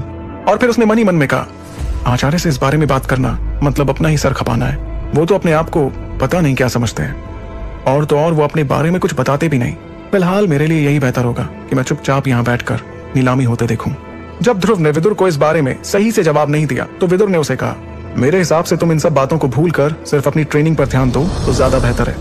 जिस दिन तुम एकलव्य बन जाओगे, मैं तुम्हें बताऊंगा कि आखिर हाई लेवल की तकनीक क्या होती है। अपने आचार्य की इस बात पर ध्रुव ने जवाब देते हुए कहा, उम्मीद करता हूँ कि मैं बहुत जल्द एकलव्य रैंक तक पहुंच जाऊं। उधर सायरा ने सभी लोगों का ध्यान अपनी ओर खींचते हुए उस गोली को अपने हाथ में लिया और अपनी मदहोश कर देने वाली आवाज में कहा, हर कोई इस तकनीक को लेकर इस बात का अंदाजा लगा सकता है कि इसे हासिल करने के बाद उसकी शक्तियां कहां से कहां पहुंच जाएंगी। यहाँ पर इसे पाने के लिए हर कोई इसकी बोली लगा सकता है। तभी हॉल में बैठे हुए लोगों में से किसी एक ने चिल्लाकर सायरा से कहा, हाँ हम जानते हैं, अब आप जल्दी बोली लगाइए और नीलामी की शुरुआत कीजिए। उसकी इस बात पर सायरा ने हल्के से मुस्कुराया और अपनी मीठी आवाज में कहा, हरिकेन चांट तकनीक की बोली की शुरुआत होती है 2 लाख सोने के सिक्कों के साथ। सायरा के इतना कहते ही नीलामी हॉल में सन्नाटा सा छा गया था। इस बोली के साथ ही वहां बैठे आधे लोग इस नीलामी से बाहर हो गए थे, क्योंकि वहां पर बैठे हुए कई लोग ऐसे थे जिनके पास इसे खरीदने के लिए इतने पैसे नहीं थे। सायरा ने जिस बोली के साथ इस नीलामी की शुरुआत की थी, उसे सुनने के बाद ध्रुव ने मन ही मन कहा, सायरा को किसी का कत्ल करने के लिए किसी हथियार की जरूरत नहीं है, इसका इस तरह मदहोशी से बात करना ही काफी है। क्या गजब की शुरुआत की है इसने बोली की। 2 लाख सोने के सिक्के। ये शौर्य दल के पूरे 2 साल के मुनाफे के बराबर है। दोनों दलों के लीडर इस तकनीक की शुरुआती बोली को सुनकर हैरान हो गए थे। वो दोनों इस बात को बहुत अच्छे से जानते थे कि ये बोली बहुत ज्यादा थी, लेकिन वो इस बात से भी इनकार नहीं कर सकते थे कि हरिकेन चांट तकनीक चीज ही ऐसी थी कि अगर उसे उन्होंने ऊंची कीमत पर भी खरीद लिया तो वो इसे कभी ना कभी किसी और को जरूर बेच सकते हैं। इधर 2 लाख की बोली के आगे किसी ने भी कोई दूसरी बोली नहीं लगाई। पूरे नीलामी हॉल में सन्नाटा सा पसरा हुआ था। तभी सायरा ने सबकी तरफ देखते हुए मुस्कुराया और मनी मन कहा, भले ही तुम सब लोग फिलहाल बोली की इस शुरुआती कीमत के बाद कुछ देर के लिए सन्न रह गए हो, लेकिन मैं जानती हूँ कि हरिकेन चांट जैसी हाई लेवल तकनीक के लिए तुम लोग अपनी जिंदगी का कमाया हुआ सारा पैसा लगा सकते हो। सायरा मन में इतना सोच ही रही थी कि तभी एक अधेड़ उम्र के आधे गंजे आदमी की आवाज नीलामी हॉल में गूंजी, 2,10,000 सोने के सिक्के। अरेंद्र ने जैसे ही उस बोली लगाने वाले शख्स की ओर देखा तो उसे नजर आया कि वो तो एक व्यापारी था। इस व्यापारी की मिसोडोरिया शहर में हथियारों की दुकान थी और उसने लगभग पूरे हथियारों के बाजार पर अपना दबदबा बनाकर रखा हुआ था। हालांकि वो तीनों दलों के लीडरों से मुकाबला नहीं कर सकता था, लेकिन फिर भी वो काफी ताकतवर था। उस हथियारों के व्यापारी की बोली लगाने के तुरंत बाद किसी की एक बार और बोली लगाने की आवाज गूंजी, 2,30,000 सोने के सिक्के। जब हॉल में मौजूद सभी लोगों ने उसकी ओर देखा तो सबको पता चला कि ये भी मैसेडोरिया शहर का एक बहुत बड़ा व्यापारी था। इस व्यापारी की बाजार में दवा की कई दुकानें थी। ये भी तीनों दलों के लीडरों से मुकाबला तो नहीं कर सकता था, लेकिन यह व्यापारी भी काफी शक्तिशाली था। इस दवा व्यापारी को हथियार के दुकान वाले व्यापारी ने घूर कर देखा और नीलामी की अगली बोली के लिए जोर से चिल्लाया, 2,40,000। ये बोली सुनने के बाद नीलामी घर में तालियों की गड़गड़ाहट होने लगी। आखिरकार जब दोनों व्यापारी एक दूसरे को बोली लगाने के बाद घूर रहे थे, तभी उन दोनों के कान में अगली बोली की आवाज गूंजी, 3 लाख। ये बोली लगाने वाला कोई और नहीं बल्कि आमिश दल का प्रमुख अबराल आमिश था। उसकी इस बोली की रकम को सुनकर उन दोनों व्यापारियों ने अपने पैर पीछे कर लिए। 3 लाख सोने के सिक्कों की बोली। सब जानते थे कि मैसेडोरिया शहर में आमिश दल को टक्कर देने वाले सिर्फ 2 ही दल थे, शौर्य दल और लश्कार दल। इसमें से लश्कार दल के प्रमुख ममराज ने अगली बोली लगाई, 3,50,000। इस पर अबराल ने एक और बोली लगाई, 3,70,000। अब ममराज की बोली की आवाज आई, 3,80,000। ममराज की बोली को टक्कर देते हुए अबराल भी लगातार उससे ऊंची बोली लगाते जा रहा था। उन दोनों को इस तरह से नीलामी में बोली लगाते हुए देखकर ऐसा लग रहा था जैसे वो किसी भी कीमत पर बस उस क्लास 2 की हाई लेवल तकनीक को हासिल करना चाहते थे। आगे की कहानी जानने के लिए सुनते रहिए सुपर योद्धा। इसी तरह से बोली की कीमत लगातार बढ़ती जा रही थी, लेकिन ममराज ने 4,30,000 सोने के सिक्कों की बोली पर अपने आप को आगे बोली लगाने से रोक लिया, क्योंकि 4,30,000 के आगे बोली लगाने से लश्कार दल को किसी आर्थिक मुसीबत का सामना करना पड़ सकता था। तभी अपनी एक और बोली बढ़ाते हुए अबराल ने गुस्से से ममराज को देखते हुए चिल्लाया, 4,50,000 सोने के सिक्के। तीनों दलों में से शौर्य दल और लश्कार दल के पास क्लास 2 की कुछ मीडियम लेवल की तकनीकें थीं, लेकिन आमिश दल के पास सिर्फ क्लास 2 के लो लेवल की तकनीकें ही थीं। और इसी वजह से नीलामी के दौरान आमिश दल का प्रमुख अबराल आमिश किसी भी कीमत पर क्लास 2 की हाई लेवल की तकनीक हरिकेन चांट को हासिल करना चाह रहा था। तभी नीलामी हॉल में सभी को हैरान करते हुए एक बार फिर से किसी की नीलामी की बोली के लिए दमदार आवाज गूंजी, 5 लाख। इस बोली ने नीलामी हॉल में बैठे हुए सभी लोगों को हैरान कर दिया था और अब सभी के चेहरे पर इस नीलामी वाले शख्स का चेहरा देखने की बेसब्री नजर आ रही थी। यह आवाज किसी और की नहीं बल्कि शौर्य दल के लीडर अरेंद्र की थी। आमिश दल और लश्कार दल के दोनों लीडरों की बोली को मात देते हुए अरेंद्र की इस बोली को सुनने के बाद सायरा के चेहरे पर सभी को आकर्षित करने वाली मुस्कान आ गई।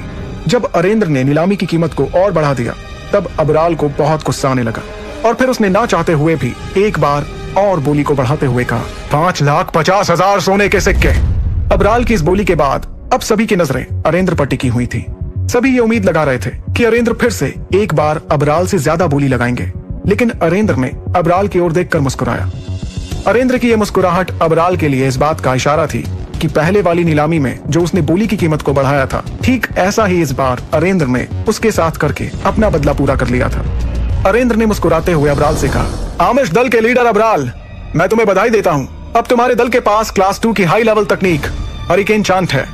अरेंद्र के मुंह से यह बधाई सुनकर अबराल को खुशी नहीं बल्कि बहुत गुस्सा आ रहा था, क्योंकि वो समझ चुका था कि अरेंद्र ने नीलामी की कीमत बढ़ाने के लिए बोली लगाई थी और उसकी ये जीत किसी हार से कम नहीं थी। बधाई के जवाब में अबराल ने कहा, अरेंद्र, मुझे तुम्हारी ये हरकत हमेशा याद रहेगी। अरेंद्र को इतना कहने के बाद अबराल ने खूबसूरत सायरा की तरफ देखा। इस नीलामी की जीत में अबराल को अरेंद्र से जो हार मिली थी वो उसे भुला नहीं पा रहा था और लाख कोशिश करने के बाद भी अपने चेहरे से अपनी हार को छुपा नहीं पा रहा था। अपने उसी गुस्से में उसने चिल्लाते हुए सायरा से कहा, सायरा, क्या अब नीलामी को खत्म माना जा सकता है? भले ही अबराल नीलामी की कीमत बढ़ने पर गुस्से से तिलमिला रहा था, लेकिन उससे सायरा को रत्ती भर भी फर्क नहीं पड़ रहा था। उसने मुस्कुराते हुए अबराल को देखा, हाँ के इशारे में अपना सिर हिलाया, फिर मेज पर रखे उस छोटे से लकड़ी के हथौड़े को उठाकर 2 बार वहीं पर उसे थपथपाते हुए कहा, हरिकेन चांट आमिश दल का हुआ। इधर दूसरी तरफ भले ही पहली नीलामी ध्रुव के पिता को थोड़ी भारी पड़ी हो, लेकिन आखिरी नीलामी में जिस तरह से उन्होंने अपना बदला लेकर अबराल को हरिकेन चांट को बढ़ी हुई कीमत पर खरीदने के लिए मजबूर किया था, उसे देखकर ध्रुव को काफी सुकून मिला। नीलामी खत्म होने के बाद ध्रुव नीलामी हॉल से निकलकर दोबारा इंस्पेक्शन रूम में आ गया और अपने पैसों के लिए वहां पर किसी के आने का इंतजार करने लगा। अगले ही पल ध्रुव को इस बात का एहसास हुआ कि कोई धीरे धीरे इंस्पेक्शन रूम की ओर 2 लोगों के साथ आ रहा है। उसने जैसे ही पीछे पलट कर देखा, उसे दरवाजे पर 2 परछाइयां नजर आईं। तभी ध्रुव ने हड़बड़ाते हुए अपने चेहरे को ठीक से नकाब से ढका। अगले ही पल उसके कानों में पीछे से एक खिलखिलाहट वाली हंसी के साथ मीठी आवाज गूंजी, क्या आप ही अमृतधारा के मालिक हैं? मुझे लगता है कि आप पहली बार मैसूडोरिया शहर में आए होंगे। ध्रुव ने पीछे मुड़ने से पहले अपने नकाब को अच्छी तरह से ढक लिया था ताकि कोई उसका चेहरा देख ना पाए। फिर जैसे ही ध्रुव ने पलट कर देखा तो उसे लाल रंग के कपड़ों में वही लड़की नजर आई जो नीलामी हॉल में बोली लगवा रही थी। सायरा का गोरा रंग, लंबी पलकों में छुपी बड़ी बड़ी आंखें और गुलाब की पंखुड़ियों जैसे गुलाबी होंठ किसी को भी उसका दीवाना बनाने के लिए काफी थे। ध्रुव सायरा को गौर से देख ही रहा था कि अगले ही पल उसे अंगूठी में से विदुर की आवाज आई, हम यहाँ किसी काम के लिए आए थे ध्रुव। अगर तुमने सायरा को जी भर के देख लिया होगा तो अब मैं उससे जरा काम की बात कर लूं। विदुर का इशारा समझने के बाद ध्रुव ने सायरा की बात पर हाँ के इशारे में अपना सिर हिलाया। अब ध्रुव और सायरा एक दूसरे के ठीक सामने बैठे हुए थे। नकाबपोश ध्रुव की आड़ में विदुर ने सायरा से कहा, हाँ, अमृतधारा का मालिक तो मैं ही हूँ, लेकिन एक सच ये भी है कि आपकी वजह से अमृतधारा की नीलामी हो पाई है। इसके लिए मैं आपका तहे दिल से शुक्रिया अदा करता हूँ। क्या हम अब पैसों की बात कर सकते हैं? ध्रुव की ओर से आए इस जवाब से सायरा को थोड़ा अजीब सा लगा, क्योंकि जो भी उससे बात करता था उसकी खूबसूरती में खो जाता था, लेकिन ध्रुव सायरा के चेहरे की तरफ देखे बिना ही उससे बात कर रहा था, मानो उस पर सायरा की खूबसूरती का कुछ भी असर नहीं हो रहा था। फिर भी सायरा ने मुस्कुराते हुए कहा, पैसों की आप चिंता मत कीजिए, लेकिन अभी उसके लिए आपको थोड़ा इंतजार करना होगा, क्योंकि अभी अमृतधारा की कुछ कागजी कार्रवाई करना बाकी है। नकाबपोश ध्रुव को देखते हुए सायरा ने मन ही मन में सोचा, आखिर ये है कौन, कहां से आया है और इसने अपने मुंह को नकाब से क्यों छुपा रखा है? जब बहुत कोशिश करने पर भी उसे ध्रुव के बारे में कुछ भी पता नहीं चल पा रहा था, तब सायरा ने अपने पास खड़े चरक गुरु की ओर देखा और सीधे ध्रुव से पूछा, मैंने आज तक किसी ऐसे हकीम को नहीं देखा जिसके पास अपनी खुद की पहचान ना हो। क्या मैं तुम्हारा नाम जान सकती हूँ? सायरा के सवाल पर ध्रुव एक पल के लिए थोड़ा सा हड़बड़ा गया। मौके को संभालते हुए विदुर ने ध्रुव की ओर से थोड़ी सख्त आवाज में कहा, अगर मुझे पैसों की जरूरत है और मैं उसके लिए खुद चलकर तुम्हारे पास आया हूँ, तो इसका ये मतलब तो नहीं है कि मुझे अपना नाम भी बताना ही होगा। ध्रुव की बातों से सायरा को समझ आ गया कि वो अपने बारे में कुछ भी बताना नहीं चाहता था। तब सायरा ने उसकी नाराजगी को समझते हुए कहा, कोई बात नहीं, मैं तो सिर्फ तुम्हारा नाम जानना चाहती थी, लेकिन अगर तुम अपने बारे में कुछ भी बताना नहीं चाहते तो कोई बात नहीं, मैं तुम्हें किसी चीज के लिए मजबूर नहीं करूंगी। इतना कहते हुए सायरा धीरे से मुस्कुरा दी। उसी वक्त ध्रुव की नजर सायरा के गोरे पैर पर पड़ी। भले ही ध्रुव सायरा के सामने उसकी खूबसूरती की तारीफ नहीं कर रहा था, लेकिन उसे सायरा से बात करने का मन तो कर रहा था, क्योंकि वो जानता था कि आने वाले समय में उसे सायरा की बहुत ज्यादा जरूरत पड़ सकती थी। ध्रुव ने अपने आप से कहा, मुझे सायरा को समझने की जरूरत है। वो सिर्फ एक देखने की चीज नहीं है, बल्कि वो एक सबसे बेहतरीन नीलामी करवाने वाली एक कलाकार है। एक ऐसी कलाकार जो अगर पत्थर को भी अपने हाथ में रखकर नीलामी के लिए खड़ी हो जाए तो देखते ही देखते उसकी कीमत आसमान छू जाएगी। सायरा से बात करने के दौरान ध्रुव काफी चौकन्ना था, क्योंकि वो जानता था कि सायरा तरह तरह की बातें करते हुए उसके बारे में ज्यादा से ज्यादा बातें पता करना चाहती थी। वहीं जब सायरा अपने मकसद में कामयाब नहीं हुई तो उसने सीधे सीधे उसके बारे में जानने की कोशिश की। विदुर ने बड़ी ही चालाकी से सायरा और चरक गुरु के सवालों का जवाब भी दिया और खुद के बारे में उन्हें रत्ती भर भी खबर नहीं लगने दी। ध्रुव इस बात को अच्छे से जानता था कि अगर उसके साथ विदुर नहीं होता तो ये सब कुछ संभव नहीं हो पाता। विदुर की चालाकी से बात करने की वजह से सायरा को ध्रुव के बारे में कुछ भी पता नहीं चल पाया। जब सायरा भी इस बात को समझ गई कि वो अपने बारे में कुछ भी नहीं बताना चाहता था, तो सायरा ने भी उसके बारे में अब कुछ भी पूछना बंद कर दिया। अगले ही पल सायरा ने अपने पास से एक क्रिस्टल कार्ड निकाला जिस पर दरबार परिवार का एक निशान बना हुआ था। सायरा ने मुस्कुराते हुए उस क्रिस्टल कार्ड को ध्रुव की ओर बढ़ाते हुए कहा, ठीक है, अगर तुम अपने बारे में कुछ भी नहीं बताना चाहते हो तो ना सही, लेकिन इस क्रिस्टल कार्ड को अपने पास रख लो। ये दरबार नीलामी महल का VIP कार्ड है। इस कार्ड के जरिए तुम मार्कस पर किसी भी दरबार नीलामी महल से नीलामी में रखी चीजें खरीद सकते हो। और इस कार्ड की एक खासियत यह भी है कि इससे आपको नीलामी में खरीदी हुई सभी चीजों पर लगने वाले 5% टैक्स की बजाय सिर्फ 2% टैक्स ही देना होगा। सायरा के मुंह से वीआईपी कार्ड के बारे में इतना कुछ सुनकर ध्रुव ने चुपचाप उस कार्ड को ले लिया। उसे लग रहा था कि कभी ना कभी उसे इस कार्ड की जरूरत जरूर पड़ने वाली है। जैसे ही ध्रुव ने कार्ड लेने के लिए अपना हाथ आगे बढ़ाया, उसके हाथ को देखकर सायरा हैरानी में पड़ गई। उसने मन ही मन खुद से कहा, मैं जब भी इस नकाबपोश इंसान से बात कर रही थी तो मुझे इसकी आवाज सुनकर ऐसा लग रहा था कि ये कोई बूढ़ा इंसान होगा, लेकिन इसके हाथों को देखकर ऐसा बिल्कुल भी नहीं लग रहा, बल्कि इसके हाथों से तो ये काफी जवान नजर आ रहा है। आखिर ये माजरा क्या है? कौन है ये नकाबपोश? उसी समय इंस्पेक्शन रूम में एक लड़की आई और उसने सायरा को एक हरे रंग का कार्ड दिया। उस हरे कार्ड को अपने हाथ में लेने के तुरंत बाद सायरा ने उस कार्ड को ध्रुव की ओर बढ़ाते हुए कहा, ये लो, इस कार्ड में आपकी अमृत धारा औषधि की नीलामी की रकम है, लगभग 40,000 सोने के सिक्के। बाकी पैसे को 2% नीलामी टैक्स के हिसाब से काट लिया गया है। उस कार्ड को हाथ में लेते ही मानो ध्रुव की सारी चिंता खत्म हो चुकी थी। उसने मन ही मन कहा, मुझे यकीन नहीं हो रहा कि एकलव्य बनने के लिए मुझे जितने सोने के सिक्कों की जरूरत पड़ने वाली है वो अब इस हरे रंग के कार्ड में मौजूद है। क्योंकि अब ध्रुव के हाथों में कार्ड आ चुका था और उसके पास वहां पर रुकने की कोई और वजह नहीं थी, इसलिए उसने तुरंत सायरा से कहा, ठीक है, धन्यवाद, तो क्या अब मैं जा सकता हूँ? इस पर सायरा ने मुस्कुराते हुए जवाब दिया, हाँ, जरूर, क्यों नहीं, और हाँ, अगर आप आगे भी कभी किसी चीज की नीलामी कराना चाहें तो मुझे याद कर सकते हैं। इस बात पर ध्रुव ने हाँ के इशारे में अपना सिर हिलाया और दरबार नीलामी महल से बाहर निकल गया। जैसे ही सायरा के सामने से नकाबपोश ध्रुव की छाया धीरे धीरे गायब हो रही थी, उसके चेहरे की मुस्कान भी धीरे धीरे गायब हो रही थी। ध्रुव को दरबार नीलामी महल के बाहर तक छोड़कर आने के बाद सायरा वापस अपनी कुर्सी पर जाकर बैठ गई। उस इंस्पेक्शन रूम में सायरा के साथ चरक गुरु और एक दूसरा शख्स भी मौजूद था। इंस्पेक्शन रूम की कुछ देर की खामोशी को तोड़ते हुए सायरा ने कहा, चरक गुरु, क्या आपको सही में ऐसा लगता है कि ये नकाबपोश जो भी था वो एक अच्छा हकीम है? सायरा के इस सवाल पर बिना देर किए चरक गुरु ने जवाब देते हुए कहा, हाँ बिल्कुल, इसमें कोई शक नहीं कि वो नकाबपोश जो भी था एक बहुत ही अच्छा हकीम है। बल्कि मैं तो ये कहूंगा कि वो मुझसे भी ज्यादा अच्छा हकीम है, क्योंकि जिस अमृत धारा को उसने तैयार किया है उसे तो मैं चाह कर भी नहीं बना सकता हूँ। तभी सायरा ने अपने चेहरे पर एक रहस्यमयी मुस्कान लाते हुए कहा, अगर तुम्हें उस अमृत धारा को बनाने वाला फॉर्मूला मिल जाए तो क्या तब भी तुम उस अमृत धारा को नहीं बना पाओगे? सायरा के मुंह से निकली इस बात को सुनकर चरक गुरु एकदम से चौंक पड़ा और उसने तुरंत तेज आवाज में कहा, एक औषधि का फॉर्मूला किसी भी हकीम की पूरी जिंदगी की कीमत होती है। आप ऐसा कुछ करने के बारे में सोच भी कैसे सकती हैं? एक ऐसा हकीम जिसके बारे में अभी हम कुछ भी नहीं जानते, उससे उसके फॉर्मूले को हासिल करने के बारे में सोचना भी दरबार परिवार के लिए ठीक नहीं होगा। इतना कहने के बाद चरक गुरु कुछ सालों की पहले की बात को याद करते हुए सायरा के ठीक सामने कुर्सी पर बैठ गया और कहने लगा, बरसों पहले भी वुहान साम्राज्य के एक परिवार ने इसी तरह की भूल की थी। उन्होंने बाली नाम के हकीम से किसी औषधि के फॉर्मूले को लेने के लिए उन पर दबाव बनाया था। बदले में बाली ने उस परिवार को खत्म करने के लिए कुछ शक्तिशाली लोगों को उस परिवार के पास भेजा, जिसके बाद उस परिवार का वुहान साम्राज्य से पूरी तरह से नामो निशान ही मिट गया। इस पर सायरा ने बड़े ही इत्मीनान से कहा, हाँ मैं जानती हूँ इस बारे में। सायरा को इस तरह बेपरवाही से बातें करते देखकर चरक गुरु ने अपने उसी रवैये को बरकरार रखते हुए कहा, तो फिर ऐसा वैसा कुछ भी करने के बारे में आप क्यों सोच रही हैं? भले ही हमारा परिवार उस परिवार से ज्यादा शक्तिशाली है, लेकिन एक रहस्यमयी हकीम को इस तरह से नाराज करना बिल्कुल भी ठीक नहीं है। उससे दोस्ती का हाथ आगे बढ़ाइए और फिर देखिए वो किस तरह से आपको तरह तरह की औषधि नीलामी के लिए बना कर देता रहेगा। चरक गुरु की बात सुनकर सायरा कुछ सोचने लगी, लेकिन अभी भी उसको देखकर इस बात का अंदाजा लगा पाना मुश्किल था कि आखिर वो ध्रुव के बारे में क्या सोच रही थी। आगे की कहानी जानने के लिए सुनते रहिए सुपर योद्धा।